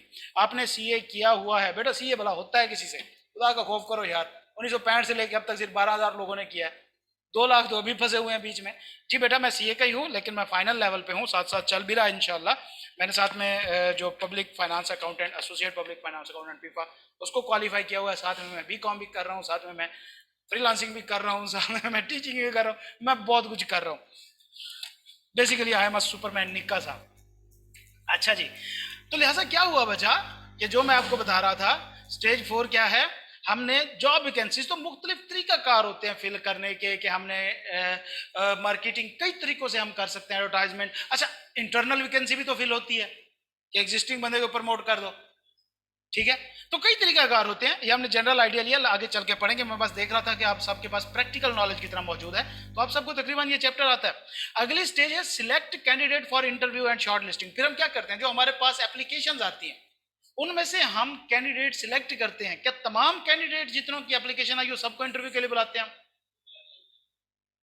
बैकग्राउंड चेक हो बेटा, तो आईएएस ही जा रहे हैं एप्लीकेशन देके बैकग्राउंड जाओगे तेरा फर्क पड़ेगा उसको? क्या हम तमाम वो लोग जो इंटरव्यू जिन्होंने एप्लीकेशन दी होती है उनको इंटरव्यू के लिए बुलाते हैं? नहीं बुलाते। हम हमेशा, एचआर क्या काम करती है? एचआर कहती है कि भाई देखो हमारे पास 3 घंटे हैं, हमने उसमें इंटरव्यू लेना है। 3 और के अंदर हम इफेक्टिवली अगर एक बंदे को 10 मिनट भी इंटरव्यू करें तो 1 घंटे में कितने बंदे कर सकते हैं? 6। 3 घंटों में हम कितने करेंगे? 18 बंदे। चाहे वहां पे एप्लीकेशन 100 होंगी, हमने टॉप 18 उठा लेने किसी भी क्राइटेरिया के ऊपर। ये हमारे शॉर्ट लिस्टेड कैंडिडेट होंगे जिनका हमने इंटरव्यू करना है।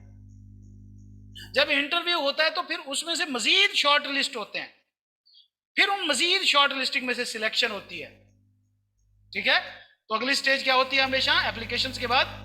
ये बच्चे किधर भाग गए भाई क्लास वाले? जिसको प्रमोट करेंगे उसकी जगह भी तो किसी को रखना होगा, तो उसके लिए भी वैकेंसी जनरेट होगी। बिल्कुल आप ठीक कह रहे हैं बच्चा, बिल्कुल। वो देखो ना यार, अब चीज हो रही है मेथड के ऊपर के मेथड कौन कौन से हैं वैकेंसी फिल करने के। ऊपर वाली तो फिल हो गई ना, नीचे वाली खाली हो गई, अब उसको दूसरे मेथड से फिल कर लो। बहरहाल एक मेथड तो है ना इंटरनल। ऐसा ही है। अच्छा जी, उसके बाद लास्ट स्टेज, फिफ्थ स्टेज होती है selection interview offer the job to the selected candidate, और फिर हम सिलेक्टेड कैंडिडेट को लास्ट में जॉब दे देते हैं। क्लियर है बेटा? चलें जी, 5 मिनट की हम ब्रेक लेते हैं यहाँ पे। अच्छा, जो स्टूडेंट इस टाइम क्लास में बैठे हैं, मुझे बताएं आप में से किस किस ने कल फॉर्म फिल नहीं किया था फीडबैक वाला? मुझे अभी बता दें। कोई ऐसा है जिसने कल फॉर्म फिल ना, फीडबैक वाला फिल ना किया हो?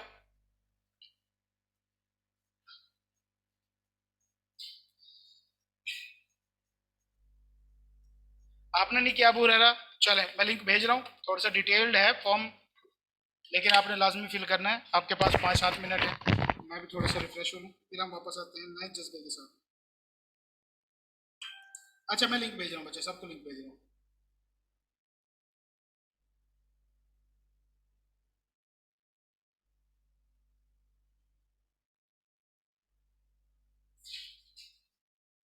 लिंक किधर गया भाई?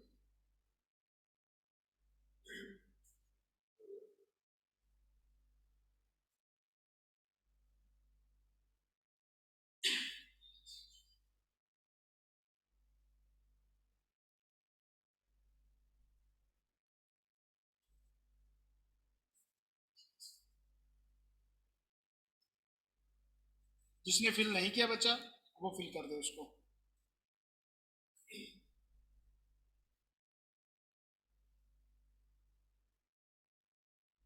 मैं भी सेंड करूँगा एक मिनट में बस।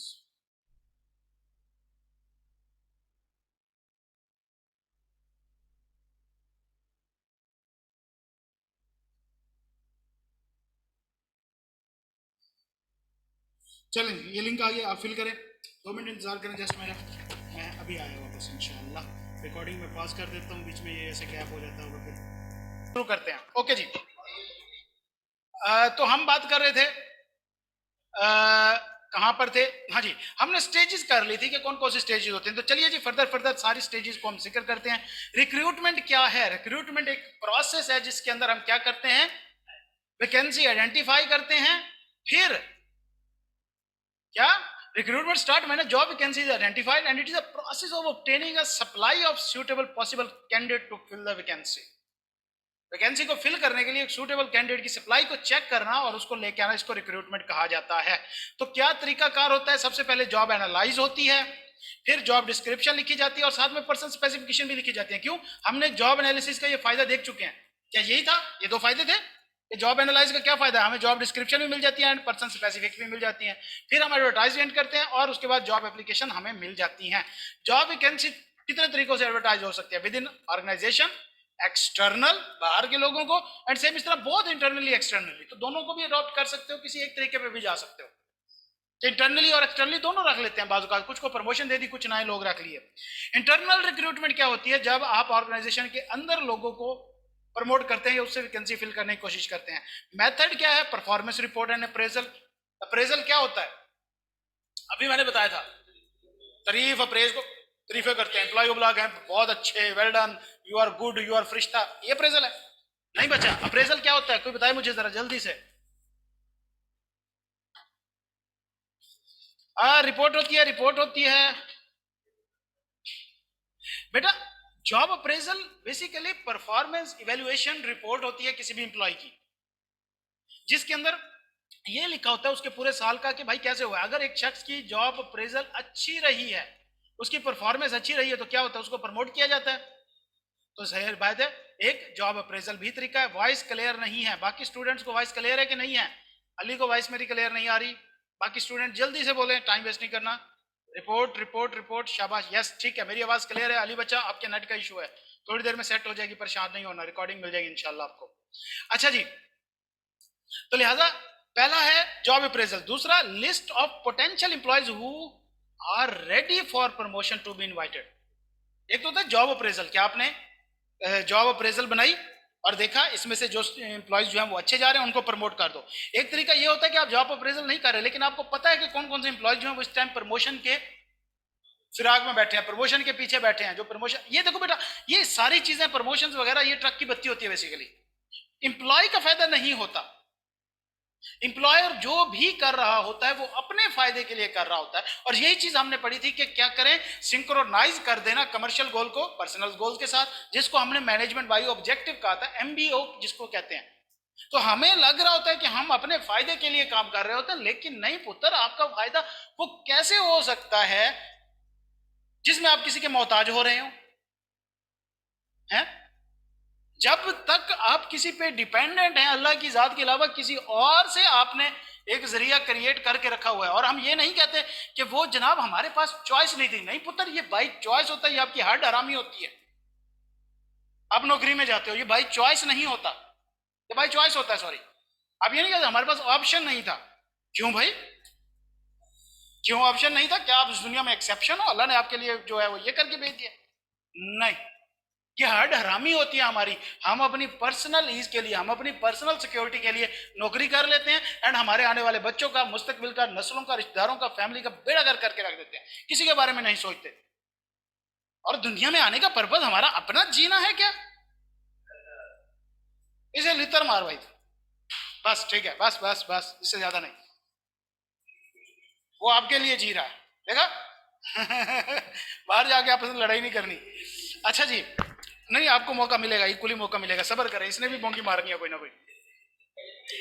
अच्छा जी, तो एसी में ठंड में बैठा है भाई, तो लिहाजा क्या हुआ कि भाई देखो, जॉब में लिस्ट ऑफ पोटेंशियल इंप्लॉयज जो होते हैं उनको भी प्रमोट कर दिया जाता है। सेम इस तरह इन हाउस और कंपनी मैगजीन, कंपनी बाजूकात क्या करती है, आई कैप का आपने वो देखा है, इनका वो इशू होता है, एक मैगजीन इशू होता है, क्या कहते हैं उसको यार, आई कैप लेटर जिसको कहते हैं, एक नहीं नहीं एक बुकलेट होती है वो तकरीबन हर 3 महीने बाद 2 महीने, वो देखी हुई है ना।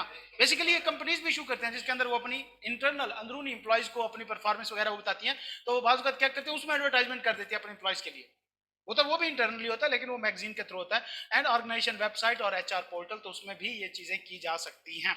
एक्सटर्नल रिक्रूटमेंट क्या होती है, अब ये क्या है, बाहर से बंदे को लेके आना, आउटसाइड ऑर्गेनाइजेशन क्या तरीकाकार है, सोर्सेज क्या है, रिक्रूटमेंट एजेंसीज, rosie.pk एजेंसी है, इस तरह मुख्तलिफ और भी हैं, इनको एजेंसीज कहा जाता है। HR.pk भी नाम से कोई है कभी, ISI, हाँ वो भी बंदे भर्ती करती है। रिक्रूटमेंट एजेंसीज भाई वो इंटेलिजेंस एजेंसीज होती हैं। अच्छा जी, उसके बाद मीडिया एडवर्टाइजिंग, टेलीविजन, रेडियो और इनके ऊपर। अच्छा, मैंने कभी आप में से किसी ने रेडियो के ऊपर वैकेंसी सुनी है?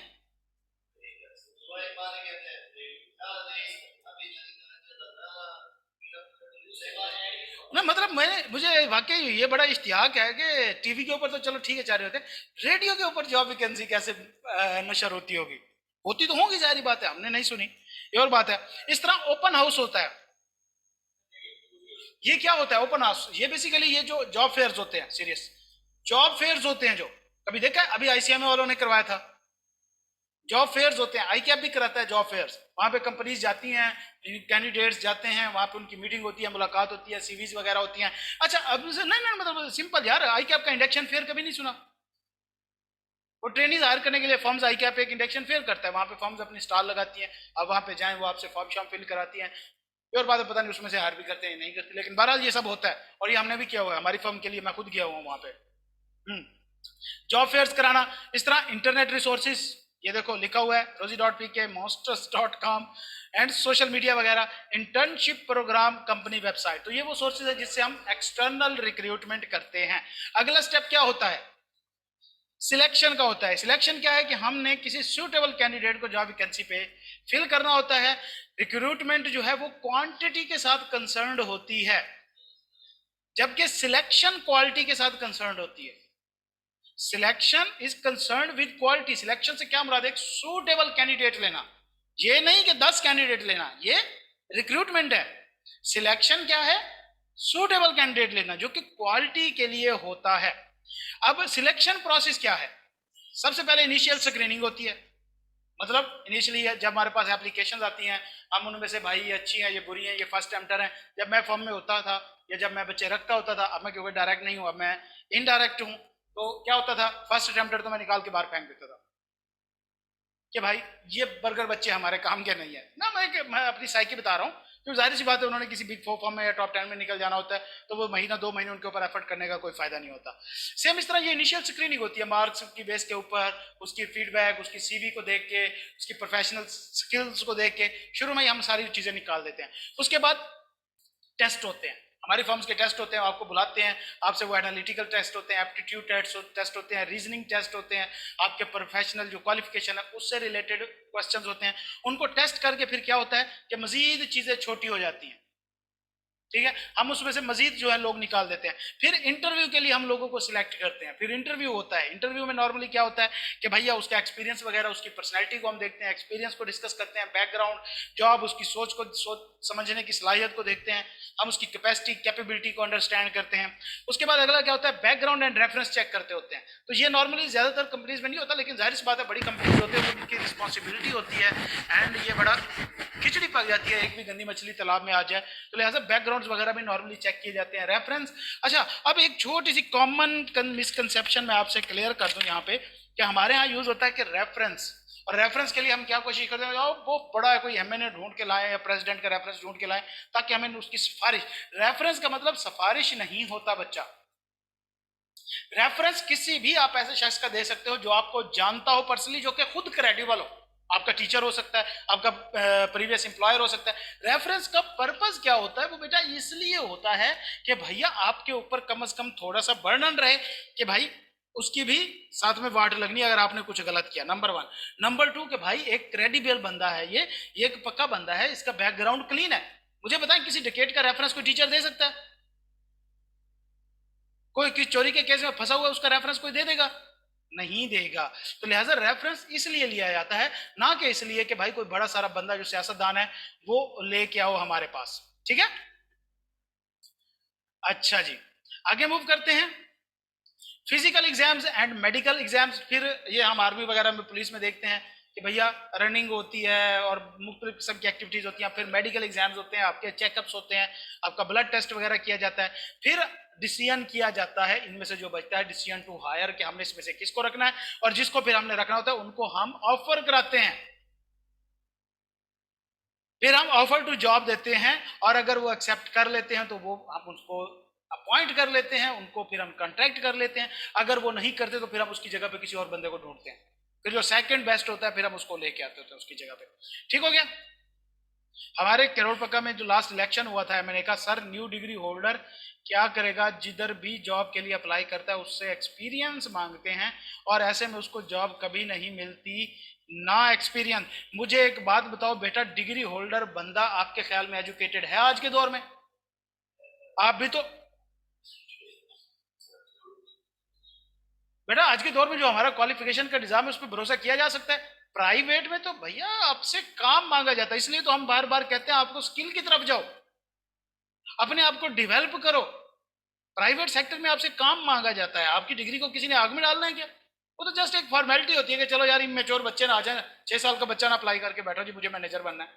क्यों जी, मेरा बचपन का सपना है। अभी तो बड़ा कितना हुआ है अभी तक? तो लिहाजा एक्सपीरियंस वक्त की जरूरत है, लेकिन ये नहीं है कि वो कोई कंक्रीट एक उनका वो होता है कि एक्सपीरियंस हो। अगर आप कैपेबल हो, आप जाके इंटरव्यू दो, वो आपको कर लेंगे सिलेक्ट, बशर्ते कि आप कैपेबल होने चाहिए, आप स्किल्ड तो होने चाहिए। जब आपके पास स्किल है तो फिर एक्सपीरियंस है, अगर आपका स्किल नहीं है जस्ट डिग्री है तो फिर तो भाई उन्हें एक्सपीरियंस चाहिए ना, वो आपको सिखाने के लिए तो तनख्वाहें नहीं दे रहे ना। एक्सपीरियंस कहां से लेंगे? मैंने आपको बताया कि जहां पे एक्सपीरियंस की रिक्वायरमेंट होती है, ऐसा नहीं है कि 100% सबसे पहले तो वैकेंसीज एक्सपीरियंस है। सेकंड नंबर पे आपके एक्सपीरियंस जॉब को ही क्यों समझते हो? आपका प्राइवेट एक्सपीरियंस नहीं हो सकता उस फील्ड में? क्या लिखा हो? हाँ तो एक्सपीरियंस लिखा होना चाहिए उसके ऊपर, आप अपना एक्सपीरियंस लिख सकते हो। उन्होंने ये तो नहीं लिखा हो जॉब एक्सपीरियंस हो, experience in the relevant field, 5 year of relevant experience. तो जॉब का तो उन्होंने नहीं लिखा होता कि भाई पहले भी आपने कहीं पे जॉब की है, आप प्रैक्टिकल एक्सपीरियंस भी दे सकते हो। तो इसलिए तो हम आपको कह रहे हैं कि स्किल की तरफ बेटा मूव करो। अच्छा जी, सर आपने कहा 2 लाख लोग फंसे हुए सीए फाइनल में, क्या मतलब इसका? बेटा इसका मतलब यह है कि हम सीए के फाइनल लेवल तक जाते जाते हमारी प्रायोरिटीज की वत बच जाती है। शुरू में हम सीए पैशन नहीं एज अ ऑप्शन लेके आते हैं, जो कि आप में से मेजोरिटी लेके आए हुए हैं। इनिशियली हम इसके ऊपर ठीक ठाक चलते हैं, हम इस चीज़ को एनालाइज नहीं करते कि कितना ड्यूरेशन लगना है इस पर, हम अपने रिसोर्सेज को प्रॉपरली तरीके से प्लान नहीं करते। शुरू में घर वालों से अन्य फीसें लेते रहते हैं, जब अटैम्प्ट लगती है ना हमें एंड पे फीसें मिलती हैं, ना हमारे पास एंड पे टाइम होता है, घर का प्रेशर बर्डन अलहदा आ चुका होता है, फिर हमारी प्रेफरेंसेज एंड प्रायोरिटीज चेंज हो जाती हैं, फिर हम पेपर नहीं देते या तैयारी नहीं करते और पेपर देते हैं तो फिर हम फेल हो जाते हैं, और उसके बाद फिर हम घर वालों को मैसेज कर रहे होते हैं कि आई कैप पास नहीं करता। ठीक है, अब समझ आ गई या मजीद मैं इससे ज्यादा कुछ समझाऊंगा आपको? ये था वैसे कौन सा जीनियस तकी? सर अक्सर सुनने में आता है कि आई कैप चाहता ही नहीं लोग ज्यादा पास हो, तो क्या हकीकत है इसके पीछे? बेटा मैं आपको सिंपल सा एक बात बताऊंगा, आप आज ऑनलाइन क्लास ले रहे हो, कल इंशाल्लाह आप हमारे पास फिजिकल क्लासेस लेंगे। आप देखना क्लास के अंदर मौजूद शुरू में पहला हफ्ता जो 100% स्टूडेंट होते हैं, तकरीबन तीसरे महीने में जाके सिर्फ 10% रह जाते हैं, बाकी आते ही नहीं है क्लासों में। आप खुद अंदाजा कर लो हमारी क्लासों से, आप अपना देख लो कितनी आपने लाइव क्लासेस ली हैं, आपकी कमिटमेंट, आपकी जो कंसिस्टेंसी है, आपका ये लेवल है, और फिर कहते हो कि आई क्या पास नहीं करता। मैं कहता हूं जितने ये पास होते हैं ये भी बहुत ज्यादा है। आप जरा क्लास में तो नोट करो कितने बच्चे जो टेस्ट दे रहे होते हैं, कितने बच्चे होते हैं 10% भी पीछे नहीं रहते, सारे बंक करके भाग जाते हैं। क्यों? कोई पूछने वाला नहीं है ना, आपके घर में कोई बताने वाला नहीं है ना कि पीछे कर क्या रहे हो, आप कौन सी फिल्में करा रहे हो। कॉलेजों को तो सिर्फ फीस चाहिए ना, पैसा चाहिए, दैट्स इट। उन्हें आपसे क्या लेना देना, आप पास होते हो या फेल होते हो, फिर कहते हो जी आई क्या पास नहीं करता। किसी एक बच्चे का लेवल होता है ये? आप पर्सनली कितने डेवलपमेंट हो? आज हमारी 5वीं क्लास है, हम 5 चैप्टर कर चुके हैं, किसी ने आप में से खुद बैठ के सर्च करने की कोशिश की है? आज मैं आपको एमसीक्यूज दूंगा, आधे आप में से फेल हो जाएंगे, इन्हीं 5 चैप्टर में से बात करो तो पढ़ तो लिया आपने सबने? कभी डिवेलप किया अपने माइंड को? सारा सारा दिन फेसबुक 2-2 घंटे आप स्क्रॉल करते रहते हो। कभी आपने कोई न्यूज का चैनल लाइक किया हुआ है जिसपे आपको न्यूज पता चले क्या चल रही है? सोशल मीडिया पे मीम्स आप बड़े देखते हो बैठ के। बेटा सीए ऑप्शन अगर लेके आए हो ना तो आपकी कहां पे टांग जानी है फ्यूचर में जाके, अभी छोड़ दो। और इस साइकी के साथ कि कहते हैं ये सुना है, तो मैं आपको शर्तिया कह सकता हूं, आपने ऐसे बंदे से सुना है जो खुद क्वालिफाई नहीं कर सका होगा, तो ऐसे बंदे की बात की आपकी क्या क्रेडिबिलिटी दे सकते हो? मैं भी तो क्वालिफाई नहीं कर सका, अभी तक चल रहा हूं इसमें, लेकिन मुझे पता है, मैं अपना कसूर मान रहा हूं, मैं अपनी गलती मान रहा हूं, मेरी प्रायोरिटीज चेंज हुई हैं, मेरे बैकग्राउंड हालात चेंज हुए हैं, तो आई कैप को मैं क्यों ब्लेम करूं भाई? मेरे साथ वाले जो क्वालिफाई कर गए हैं, बेहतरीन पोजीशंस पे बैठे हैं, और मुझे पता है कि वो क्यों क्वालिफाई कर गए हैं, देयर इज अ रीजन। तो भैया अपनी गलतियों को सुधारो, दूसरों पे ब्लेम ना किया करो। आप जमीर को मुतमईन करने के चक्कर में जमीर को चूना लगाई जाते हो बस। और ये कब तक चलेगा? आखिर तो आपने प्रैक्टिकल लाइफ फेस करनी है, जिंदगी फेस करनी है, जिंदगी में तो चूने काम नहीं आते ना पुत्र। आपको भुगतना पड़ेगा, आपकी फैमिली को भुगतना पड़ेगा, बच्चों को भुगतना पड़ेगा, उनका फ्यूचर नहीं सोचते आप लोग। क्या लगता है आपको सीए, चार्टेड अकाउंटेंट, आपके ख्याल में क्या है में बैठ के आपको 3-3 लाखों की तनख्वाह मिल जाती है? नहीं दिया नहीं, मतलब बेटा अपनी सोच सही करो। आपके अंदर अल्लाह ताला ने खुद एक टेस्टिंग सिस्टम रखा हुआ है, आप जरा खुद एनालाइज करो कि यार एक जॉब जिसका इतना बड़ा रिवार्ड है, क्या वो इतनी आसान हो जाएगी? आप इंजीनियरिंग में जाते हो, 70% अटेंडेंस कंप्लीट है, बगैर अटेंडेंस के करके दिखाओ जरा, ठीक है ना? अभी आई के आपने कहा था अटेंडेंस कंपलसरी करने जा रहे हैं, सारों को मौत आ गई थी कि जनाब ये तो वो क्या कहते हैं पैसों के पीछे भाग रहे हैं। फिर कहते हैं जी हम ग्रेजुएशन के इक्वल नहीं है। कैसे इक्वल हो सकते हो? ग्रेजुएशन में 70% अटेंडेंस है, वहां पे रिसर्च वर्क है, प्रैक्टिकल वर्क, थीसिस होते हैं, आप क्या लिखते हो? अब करते क्या हो? स्टैंडर्ड तक तो पढ़ते नहीं हो, प्रैक्टिकल घंटे की 2 घंटे की क्लास तो रेगुलर लेते नहीं हो।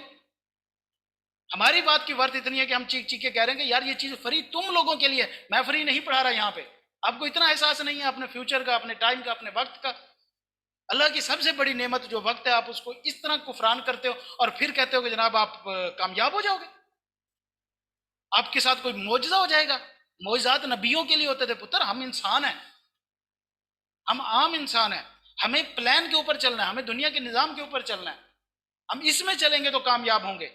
और आप सल्लल्लाहु अलैहि वसल्लम ने चल के दिखाया, आप सल्लल्लाहु अलैहि वसल्लम ने मौजजाती जिंदगी नहीं गुजारी थी कभी, कभी उन्होंने मौजे से अपनी लाइफ को आसान नहीं किया था। मौजे होते थे लेकिन उनमें आप सल्लल्लाहु अलैहि वसल्लम के लिए कोई आसानी नहीं हुआ करती थी। वो जो मौजे थे वो हमारी आसानी के लिए हुआ करते थे, और हम इस इंतजार में बैठे हैं कि हमारे साथ मौजा हो जाएगा। आपने दाखिला ले लिया, आपने फीसें भर दी, आपने कहा जी हमारी तरफ से काम पूरा हो गया, आप 1 घंटा क्लास लेते हो कॉलेज में, और उसके बाद आपने जनाब जी क्या कहते हैं 1 घंटे की क्लास के बाद आप घर जाके लम्हे हुए पड़े होते हो, जमीर को लित्तर मार के सुला देते हो कि भाई आज का काम हमारा हो गया, आज का हमारा जितना था हमने हक अदा कर दिया, माँ बाप के पैसों का, अपने जीने का, आने वाली नस्लों का, फैमिली का, अपने पैदा होने का हक अदा कर दिया। हम हंसते क्यों हो? दिमाग खराब कर देते हो यार आप। और फिर कहते हैं जनाब ये आई क्या पास नहीं करता। ये आप खुद देख लेना पुत्र, आप खुद देख लेना, प्रैक्टिकल लाइफ में देख लेना। जब आप क्लासेस में जाओगे तो देखना कितने बच्चे कंसिस्टेंट रहते हैं। और कंसिस्टेंसी लूज करने की वजह क्या है? पहले नंबर पे कसूरवार हमारे वालिदैन है, और दूसरे नंबर पे कॉलेज वाले हैं। वालिदैन क्या है? वालिदैन ने लाहौर भेजा, खर्चा भेजा, उनकी जिम्मेदारी खत्म हो गई। उन्होंने कहा जी बच्चा वहां पे एफर्ट कर रहा होगा। एक ऐसा बच्चा जिसको तुमने इतने स्ट्रिक्ट माहौल में एफएससी कराई है, रात दिन सर पे खड़े होकर उसको आजाद छोड़ के क्या एक्सपेक्ट कर रहे हो? उसको मोबाइल दे के, अन्य वा इंटरनेट दे के क्या एक्सपेक्ट कर रहे हो आप उससे? क्या आपने उसको बताया कि बेटा मोबाइल का यूज क्या होता है? नहीं, मोबाइल दे दिया टच स्क्रीन वाला। क्या आपने उसको बताया कि इंटरनेट का पॉजिटिव यूज क्या होता है? इंटरनेट के पैकेज दे दिए उसको। क्या आपने उसको बताया बेटा फाइनेंशियल प्लानिंग जिंदगी में कोई चीज होती है? 15,000 महीने का 20,000 खर्चा दे दिया उसको। पहला कसूर माँ बाप का है। सेकेंड इंस्टीट्यूट का आता है। क्या आपने कभी बच्चे की ओनरशिप ली है? कभी बच्चे के घर में बताया बच्चा क्या कर रहा है? कभी उसकी परफॉर्मेंस रिपोर्ट डेवलप की है? नहीं जी, फीसें हैं बस, ये लो जी भाई 2 लाख हमें दो, ये गाड़ी की चाबी है, 5 साल बाद आप जाओ। 5 साल होते हैं, बंदा फिर शर्मिंदगी से उसी बंदे को फेस नहीं कर रहा होता। मैं खुद नहीं टीचर को फेस कर पाता। आपने जिनकी क्लास का मैं टॉपर होता था, मुझे अटेम्प्ट और लग गई। मैं आज तक उन टीचर्स को फेस नहीं कर पाया शर्मिंदगी की वजह से, नहीं तो मैं पता नहीं कहां से कहां होता। तो बेटा हमारी अपनी गलतियां होती हैं, हम खुद ही हर चीज के लिए जिम्मेदार होते हैं। ये और बात है कि एक्सेप्ट करो और उसको सुधार लो, या दूसरों के ऊपर ब्लेम करते रहो और खोते बने रहो फिर जो होते हैं हम लोग। ठीक है बच्चा, तमाम स्टूडेंट। और अगर किसी को कोई बात बुरी लगी है तो उसके लिए मैं सॉरी, लेकिन हकीकत है बच्चा यही है। आज मैंने जो कड़वी बातें कह दी हैं आपको कल दुनिया ने कहनी है। आज समझ लेंगे, मान लेंगे इसको, तो कल आप बच जाएंगे दुनिया के तानों से। एक उस्ताद का ताना कई गुना बेहतर होता है, नहीं तो हकीकत है और ये होना है। मैं भी यही हूँ, आप भी यही, अल्लाह ताला जिंदगी दे इंशाल्लाह। देखना, अपने वक्त की कदर करो, अपनी उम्र की कदर करो, सोचो जरा क्या हो रहा है।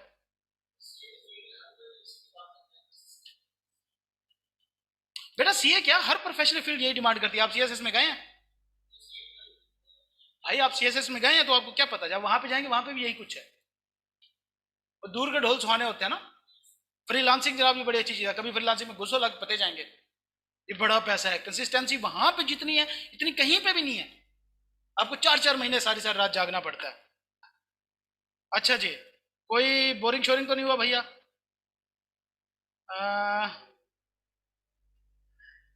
चलें, अच्छी बात है बेटा। और ये इस तरह ना किया करें। नहीं सर, चलें जी माशाल्लाह। ओके चलें, शुरू करते हैं, पढ़ते हैं। यार मुझे इस तरह ना छेड़ा करो, मैं बड़ा गुस्से वाला बंदा हूँ। अच्छा जी, इंपॉर्टेंस ऑफ गुड सिलेक्शन के, कंपनी अगर अच्छी सिलेक्शन करती है तो उसकी क्या इंपॉर्टेंस है? सबसे पहले फायदा क्या होगा?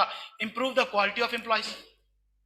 अच्छे लोग रखोगे तो जाहिर बात है अच्छे अच्छे होंगे ना, बिहेवियर उनके अच्छे निजाम चलेंगे। इस तरह हाई क्वालिटी इंप्लॉयज जो है उनकी परफॉर्मेंस बेटर होती है, और जब परफॉर्मेंस बेटर है तो फिर क्या होगा? प्रॉफिट बढ़ेगा, और जब प्रॉफिट बढ़ेगा तो जो कंपेटिटर है उनसे एज में आ जाओगे आप, कंपेटिटिव एज देंगे। और इस तरह good selection is therefore an important factor in improving the human capital. ठीक हो गया। अगला स्टेप था training and development. Training and क्या है? ट्रेनिंग से मुराद होता है किसी स्पेसिफिक स्किल को ग्रूम करना, किसी एक स्पेसिफिक स्किल को से, कि जिस तरह सरकारी हमारे वो थे,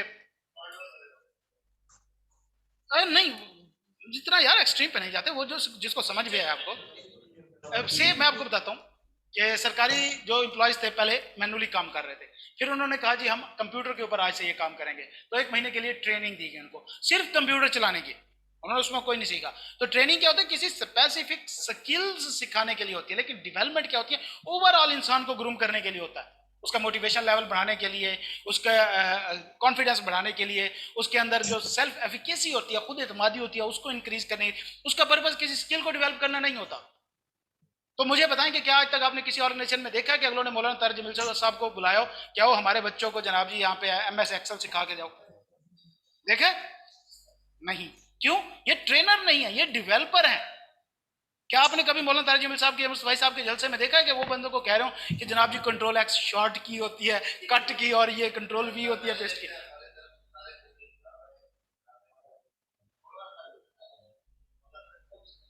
तेन ठीक पई एक होर पैनी, मैं 100 होर पैनियां चाहिए ने, 100 तो ज्यादा फिर गिनती बंदा भूल जाए।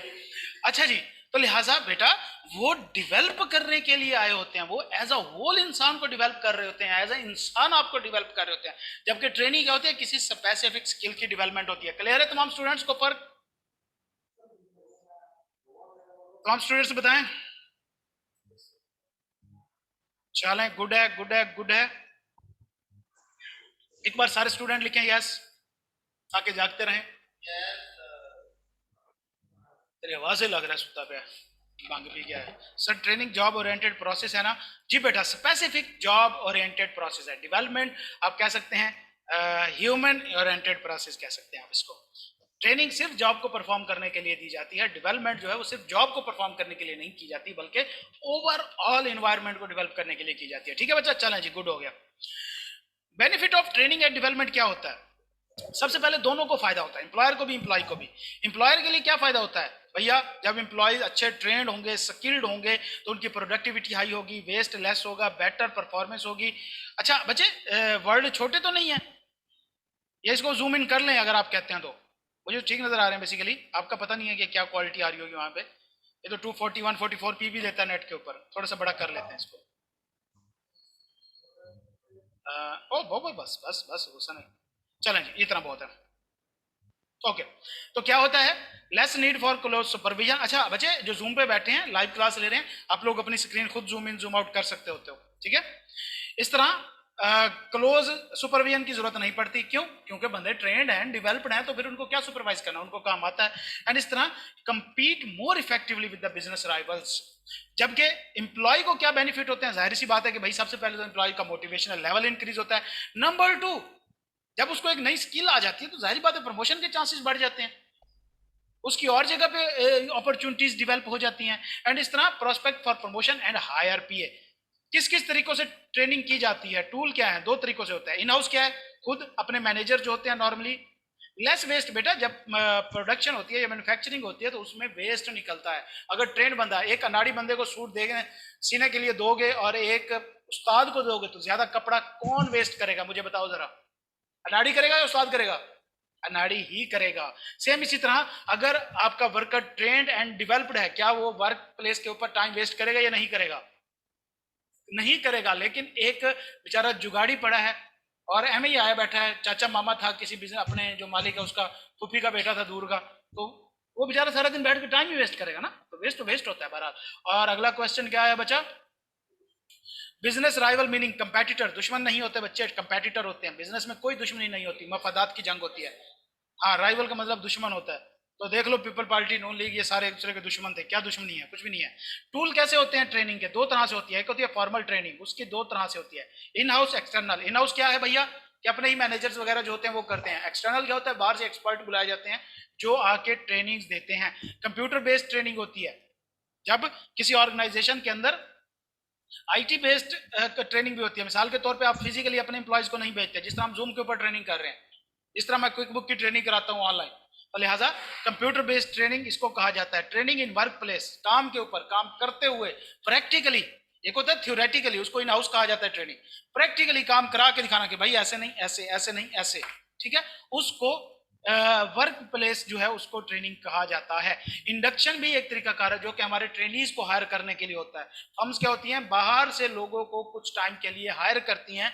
या ये होता है, एक मैं तरीका आपको बता दूं कि हमारी फर्म में ये भी होता था, हमारे जो क्लाइंट्स होते थे वो अपने जूनियर जो अकाउंटेंट होते थे उनको हमारे पास इंडक्ट कराया करते थे कि भैया इनको ट्रेन करके हमें दो। तो इस प्रोसेस को इंडक्शन कहा जाता है, जब बाहर के लोग आप रखते हैं, उनकी ट्रेनिंग करते हैं और उनको छोड़ देते हैं। ठीक है? क्या इंडक्शन नहीं बेटा? इन उसमें क्या, आप तो बाहर भेज रहे हो किसी को, एक्सटर्नल है। ऑन जॉब ट्रेनिंग कैसे होती है? When an employee learn the job in actual working side। अच्छा बेटा, मैंने हैंड फ्री नहीं लगाई हुई, अगर कोई माइक में बोलने की कोशिश कर रहा है तो काइंडली टाइप कर दे, नहीं तो अपने माइक म्यूट रखें। आज माइक ऑन होने की कोई वजह समझ नहीं आती। ऑन जॉब ट्रेनिंग क्या है? When an employee learn the job in actual working site, working place या वो वाली साइट है, रियल सिचुएशन में, ठीक है। Some type of on job training क्या है? ओरिएंटेशंस, ओरिएंटेशन देना, जिस तरह हमारी पहली ओरिएंटेशन क्लास होती है, आपको एक ओवरव्यू दिया जाता है। कोचिंग, मेंटोरिंग, साथ में जॉब इंस्ट्रक्शंस, मैनुअल्स वगैरह हम बनाते हैं। शुरू में हमने बताया था कि हम क्या करते हैं, सरकारी इदारों में मैनुअल बने होते हैं जिसमें सारा कुछ लिखा होता है, फ्लोज भी लिखे होते हैं, किस तरह काम होना है। आप जाओ, आपको बिठा देते हैं, आपके सामने बुक रखते हैं, ये तुम्हारा काम है, ये रिस्पॉन्सिबिलिटी है, इस तरीके से होना है, ये अथॉरिटी है, ये तुम्हारी रिस्पॉन्सिबिलिटी है। इस तरह अप्रेंटिसशिप्स वगैरह, ये भी एक किस्म की इंटर्नशिप भी आप कह सकते हैं, इसको, इससे ज्यादा नहीं है।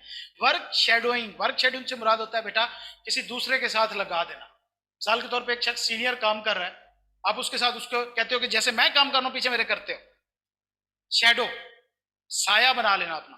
ये भी एक तरीका होता है ऑन जॉब कि भाई एम्प्लॉयर जो होता है, देखो ये मैंने स्टेप ऐसे किया, तुमने जस्ट ऐसे करते रहना है, ठीक है, ये भी तरीकाकार है।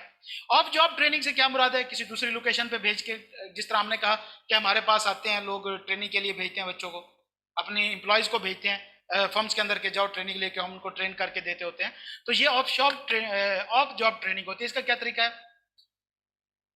Classroom lectures and courses. मिसाल के तौर पे मैंने एक एम्प्लॉय रखा है, मुझे उसे एक्सेल पे काम कराना, उसे एक्सेल नहीं आता, तो मुझे पता चला एक कॉलेज जो है वो एक्सेल की क्लासेस करा रहा है, मैं उसे वहां पे भेज देता हूँ, वहां पे जाके लेक्चर लेता है।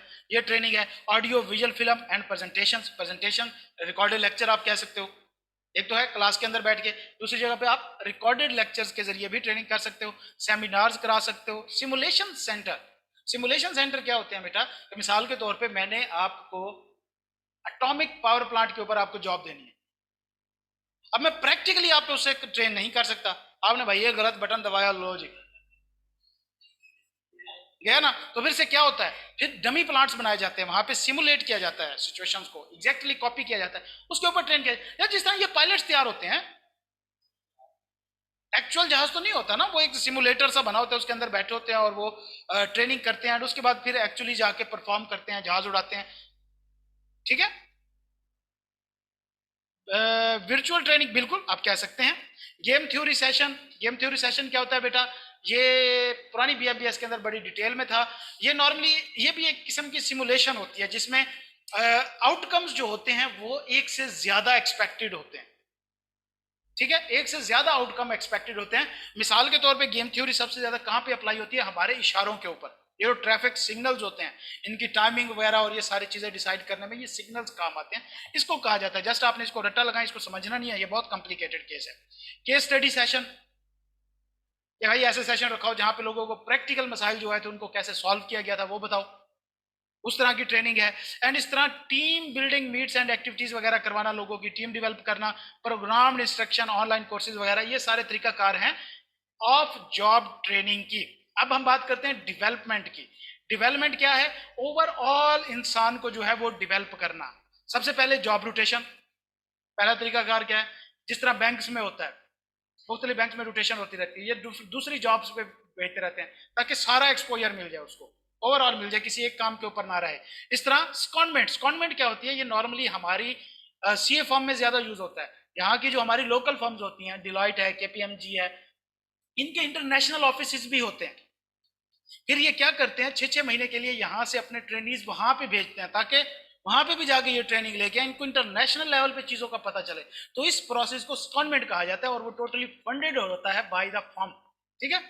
अक्सर जाते हैं, आप भी जाया करेगा, स्टाइपेंड भी अच्छी होती है। हमारे कई दोस्त गए थे, 2-2 लाख बना के आते हैं, 6 महीने बाद 2-2-3 लाख का टका रखते हैं। डिप्यूटाइजिंग, डिप्यूट कर देना, एक शख्स को सीनियर्स की या किसी और की रिस्पॉन्सिबिलिटी दे देना। डिप्यूट करना क्या है, फॉर अ मैनेजर और सुपरवाइजर एंड इंडिविजुअल में be given the opportunity to deputize for his और her boss when the boss is absent. कि जिसको हम कहते हैं कायम मकाम बना देना, कायम मकाम सदर, अबूरी सदर जिसको कहते हैं, ये सदर नहीं है तो उसकी जगह पे किसी को लगा देना। सेम इस तरह जब बॉस जाता है, एम्प्लॉयर यही करता है, ये एम्प्लॉयर की कोशिश होती है कि इससे अब जान छुड़ाई जाए। उसे पता चलता है ना जब लोग ज्यादा एक्सपर्ट हो गया, इसे भाई निकालो, ये अब खतरा बनता जा रहा है, ब्लैकमेल ना करे। फिर क्या करते हैं, एम्प्लॉयर छुट्टी पे गया, उसके जूनियर को कहना चल भाई तू इसकी जगह बैठ, इसका काम कर, उसको सिखाना शुरू कर देते हैं साथ साथ। ये डिप्यूटाइजिंग कहलाती है। समझ आ गई बेटा। डेलीगेशन से क्या मुराद होता है, डेलीगेट कर देना, टास्क, काम दे देना, अपना अपना काम दे देना। तो लिहाजा सीनियर मैनेजर्स वगैरह काम दे के टास्क डेलीगेट करके भी कर सकते हैं। अप्रेजल हम सबको पता है। जॉब डिजाइन, जॉब डिजाइन से मुराद बेटा जॉब को डिजाइन इस तरीके से किया जाए कि लोगों की खुद ब खुद डेवलपमेंट होती रहे। जॉब करने का तरीका कार ऐसा हो, मतलब जॉब एनरिचमेंट है। इससे मुराद ये होता है कि भैया जॉब जो है उसके अंदर चैलेंजिंग होनी चाहिए, रिस्पॉन्सिबिलिटी वाली होनी चाहिए, कि डेली बेसिस के ऊपर नया काम हो, बंदा खुद को डेवलप करता रहे, सीखता रहे। इंटरेस्टिंग जॉब, उसको कहते हैं जॉब इनलार्जमेंट। एक जॉब एनरिचमेंट, कि इसको इंटरेस्टिंग बना दो, चैलेंजिंग बना दो, रिस्पॉन्सिबल बना दो, कि बंदा खुद को डेवलप करे। जॉब एनलार्जमेंट से मुराद क्या है कि भैया उसको ज्यादा से ज्यादा टास्क दो, ज्यादा से ज्यादा काम दो ताकि उसकी डेवलपमेंट होती रहे। तो ये बेटा एक कंसेप्ट है जॉब डेवलपमेंट का, एम्प्लॉय डेवलपमेंट का। अब लास्ट हमारा टॉपिक है वो है बेटा एम्प्लॉय रिटेंशन। एम्प्लॉय रिटेंशन से मुराद देखो बच्चा, अब फिर मैं उसी बात पे आऊंगा कि फर्म्स रेफरेंस क्यों मांगती हैं। एक वजह तो ये है कि आपका बैकग्राउंड चेक हो जाता है। एक वजह ये होती है बेटा कि फर्म्स नॉर्मली डरती हैं इस चीज से कि स्टूडेंट छोड़ के ना चला जाए। हम आपको ये भी सुनने में आएगा कि फर्म्स जो है वो ओरिजिनल डॉक्यूमेंट डिमांड कर रही है। उन्होंने क्या अचार डालना आपकी एफएससी की डिग्री का? नहीं, वो सिर्फ इस वजह से कि आप छोड़ के ना चले जाए। अब एक फर्म में आप जाते हो, 2 महीने 3 महीने वो आपको सिखाती है, पहले 6 महीने सीखने के होते हैं। जब आप सीख चुके हो तो वो फर्म छोड़ के किसी और जगह चले जाओ। मुझे बताओ फर्म को क्या 2 नफली का स्वाब हुआ? तो लिहाजा हर बिजनेसमैन की, हर एम्प्लॉयर की, हर फर्म की ये कोशिश होती है कि उसके एम्प्लॉय ज्यादा से ज्यादा टाइम के लिए उसके पास रिटेन रहे, छोड़ के ना जाए। तो लिहाजा इसको एम्प्लॉय रिटेंशन कहा जाता है। तो फिर एम्प्लॉय छोड़ के क्यों जाते हैं? मेन वजह तो वहां का वर्कलोड होता है, सेकेंडली रिलेशनशिप होता है, या जॉब इन्वायरमेंट की बात कर सकते हैं। तो लिहाजा एम्प्लॉयज क्यों लीव करते हैं? सुपरवाइजर्स के साथ उनका रिलेशनशिप अच्छा नहीं होता,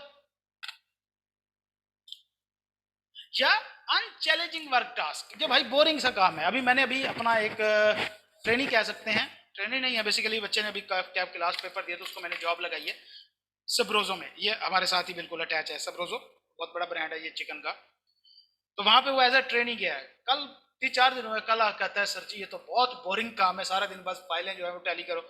मैंने नहीं करना ये काम। मैंने कहा तुझे पता क्या है कितना बोरिंग है, तुझे क्या लगा था ये पढ़ाई बोरिंग है? सीए में, सीए में प्रैक्टिकल लाइफ उससे भी ज्यादा बोरिंग है, बहुत बोरिंग है, बिल्कुल भी इंटरेस्टिंग नहीं है। सर जी ये क्या है कि भाई वही फाइलें टैली करते रहो, वो टैली करते रहो, मैच करते रहो, फाइलों के अंदर चीजें लगाते रहो। मैंने कहा पुत्र ऐसा ही होता है, चुप करके काम कर। इतना तुझे इंटरेस्टिंग चाहिए था तो एरोनॉटिकल इंजीनियरिंग कर लेता या न्यूक्लियर फिजिक्स में चला जाता। मेरा ख्वाब यही था, मेरा ड्रीम यही था, न्यूक्लियर फिजिक्स में जाना या एरोनॉटिकल में जाना। बस वक्त के थपेड़े भैया कहाँ से कहाँ ले आए।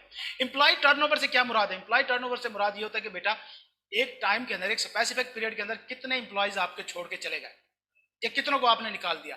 तो हर ऑर्गेनाइजेशन की क्या कोशिश होती है कि उसका एम्प्लॉय का टर्नओवर कम हो या ज्यादा हो? कम हो, मतलब ज्यादा से ज्यादा एम्प्लॉयज रिटेन रहे, ज्यादा टाइम के लिए उसके साथ चलते रहे। क्या कमेंट आया है बच्चा? वर्चुअल ट्रेनिंग है, कमेंट किधर है वो वाला? काम, ठीक है, शाबाश, ओके आगे चलते हैं। और क्या रीजन हो सकती हैं? फाइनेंशियल रीजन हो सकती हैं, फैमिली पर्सनल रीजन हो सकती हैं, उसके मतलब बच्चे बच्चे हम जैसे निकम्मे नाहल निकाल रहे हैं, वो बेचारा टेंशन में डिप्रेशन में गया कि मैंने दुनिया छोड़ देनी, मैंने काम ही नहीं करना। फिक्स्ड कॉन्ट्रैक्ट का खत्म हो जाना, ये जो हमारे कॉन्ट्रैक्ट के ऊपर काम लोग करते हैं, टेम्परेरी वर्कर होते हैं, डेली वेजेस वाले होते हैं, नॉर्मली वो फिर फिक्स कॉन्ट्रैक्ट ना हो तो छोड़ देते हैं। फाइनेंशियल इंस्टेबिलिटी कि भैया पैसे भी मिल रहे हैं, कभी ज्यादा मिल रहे हैं, कभी कम मिल रहे हैं। And lack of flexible working hours, के बहुत रिजिड आपकी शिफ्ट है, आपको कभी रिलैक्स टाइम नहीं मिलता उसमें से, या आप उसको शिफ्टिंग चेंज नहीं होती, आपकी एक रूटीन जॉब है, तो इस वजह से भी लोग छोड़ सकते हैं। एम्प्लॉयर जो है वो कैसे रिटेंशन रख सकता है, क्या स्ट्रेटजीज कर सकता है? तो सबसे पहली इंपॉर्टेंट चीज कि ये जिम्मेदारी एचआर डिपार्टमेंट की है कि वो ऐसी स्ट्रेटजीज बनाए कि एम्प्लॉइज ज्यादा से ज्यादा अरसे के लिए रिटेन रहें। सबसे पहली स्ट्रेटजी क्या होनी चाहिए? A well defined career path, कि जब भी जिस तरह हम लोगों को मोटिवेट किया जाता है सीए में आते वक्त कि बेटा ये 1.5 साल में इंटर पढ़ा है, 3.5 साल में आर्टिकल पढ़ी है, 5 साल बाद ये गड्डी 2 लाख तनख्वाह, आप क्वालिफाइड हो। तो सेम इसी तरह एम्प्लॉइज को हमेशा सुहाने ख्वाब दिखाते रहो कि देखो भाई 2 साल बाद तुम मैनेजर, फिर सीनियर मैनेजर, फिर सुपरवाइजर, फिर जनाब जी आप डायरेक्टर, फिर शेयर होल्डर, और उसके बाद तो आप इनके बुलक जाओगे। एक वेल डिफाइंड कैरियर पाथ रखो ताकि लोग एम्प्लॉइज ट्रक की बत्ती के पीछे लग के काम करते रहें।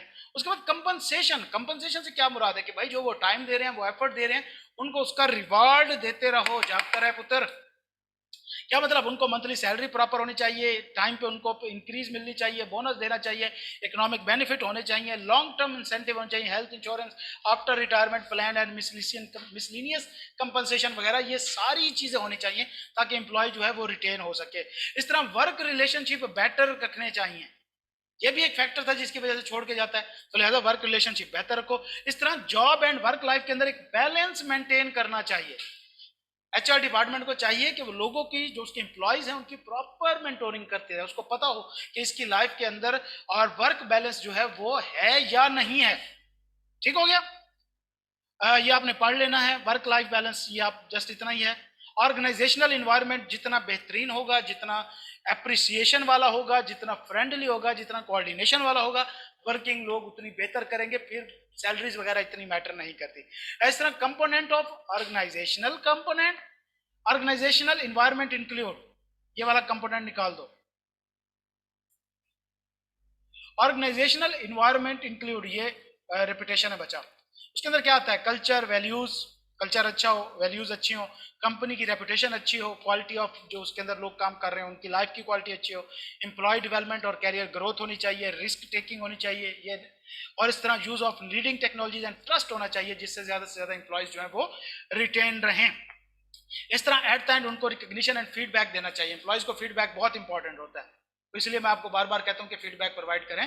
फीडबैक बहुत इंपॉर्टेंट होता है हमारी सेटिस्फैक्शन के लिए। हमारे लिए हमारी इतनी सैलरी नहीं मैटर कर रही थी जितना कि आप लोगों का फीडबैक मैटर कर रहा होता है। ट्रांसपेरेंट एंड फेयर रिव्यूज होने चाहिए कि भैया किसी भी शख्स को जो है वो एम्प्लॉय को रिव्यू देना है तो वो ट्रांसपेरेंट और फेयर होना चाहिए, ना कि चाचे मामे ताए फुफे की बेस के ऊपर होना चाहिए कि भाई वो अच्छे हैं और तुम बुरे हो। नॉर्मली यही होता है कि खुशामदी लोग जो होते हैं वो हमेशा मौज की जिंदगी गुजारते हैं, लेकिन बेटा मैंने फिर आपको बताया कि क़यामत के दिन मेजॉरिटी जहन्नम में जाएगी, तो लिहाजा ये नहीं देखना कि मेजॉरिटी क्या कर रही है, अपने ज़मीर की आवाज़ सुननी है, हक अदा करना है पुत्र हर चीज़ का, बस। चाहे वो कुछ भी हो, आपकी पढ़ाई है, आपके हकूक हैं, आपके वालदैन हैं, पैसा है, लाइफ है, बच्चे हैं, फैमिली है, जिंदगी है, माँ बाप हैं, बहन भाई हैं, रिश्तेदार हैं, उस्ताद, स्कूल, सोसाइटी, मुल्क, हर जगह पे आपने जस्ट हक अदा करना है, बाकी रिजल्ट अल्लाह पे छोड़ देना है। इन रिटर्न एक्सपेक्ट कुछ नहीं करना, जितनी कम एक्सपेक्टेशन होंगी आपकी लाइफ उतनी ज्यादा आसान रहेगी। ठीक है बच्चा, तो ये हमारा था HR, ह्यूमन रिसोर्स मैनेजमेंट। क्या सारा प्रैक्टिकल, कंप्रिहेंसिव एंड नॉलेजेबल था? क्या इसके अंदर कोई चीज कंफ्यूजिंग, इलॉजिकल लगी? मैं इधर हूं, इधर नहीं। क्लियर है? ऑनलाइन तमाम स्टूडेंट्स एक बार जल्दी से यस सर बोलें, और साथ में जो भी बोलना है वो बोलें, ताकि फिर मैं आपकी जान छोड़ूं, आप बोर हो रहे होंगे इतने टाइम से। सर कल कौन सा चैप्टर पढ़ेंगे बेटा? अगला पढ़ेंगे। ठीक है, ठीक है, ठीक है। गुड हो गया, गुड हो गया, गुड हो गया, गुड हो गया। चलें जी, किसी का कोई क्वेश्चन?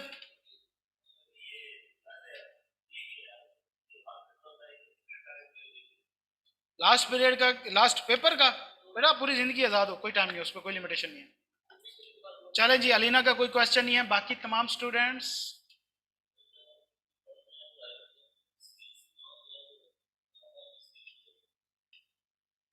फॉर्म में जब आप अप्लाई करते तो आपसे स्किल्स मांगते हैं, हॉबीज मांगते हैं। बेटा फर्म को इस चीज से कोई फर्क नहीं पड़ता कि आपको कुछ आता है या नहीं आता।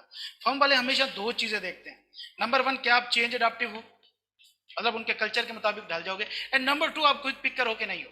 मतलब हमारी सबसे मेन प्रियोरिटी क्या होती है जब हम मैनेजर्स होते हैं, कि हमें एक चीज एक बार बतानी पड़े, उससे रेलिवेंट एंशिलरी जितने भी स्टेप्स और प्रोसेस हैं वो आप खुद सर्च करो, बार बार पूछने ना हो, नंबर वन। नंबर टू, यहाँ पे आके नए फसाद ना खड़े करो, जो कल्चर चल रहा है उस कल्चर में सेट हो जाओ। बाकी तो हमें सारा कुछ सिखाना होता है आपको, स्किल्स मौजूद हो तो ये एक पॉजिटिव पॉइंट होता है। ठीक है बच्चा? अच्छा जी, अच्छा जी, अच्छा ठीक है। मरियम को कोई क्वेश्चन नहीं? Sir kindly practice MCQ share कर दें। बेटा जैसे ही प्रिपेयर होंगे आपको मिल जाएंगे, अभी तैयार हो रहे हैं, मुझे और चीज़ों के ऊपर काफ़ी काम करना होता है, ये वीडियो कन्वर्ट होने में, अपलोड होने में 3 घंटे लग जाते हैं, तो जैसे इंशाल्लाह होगा आपको सेंड कर दिए जाएंगे। और कुछ?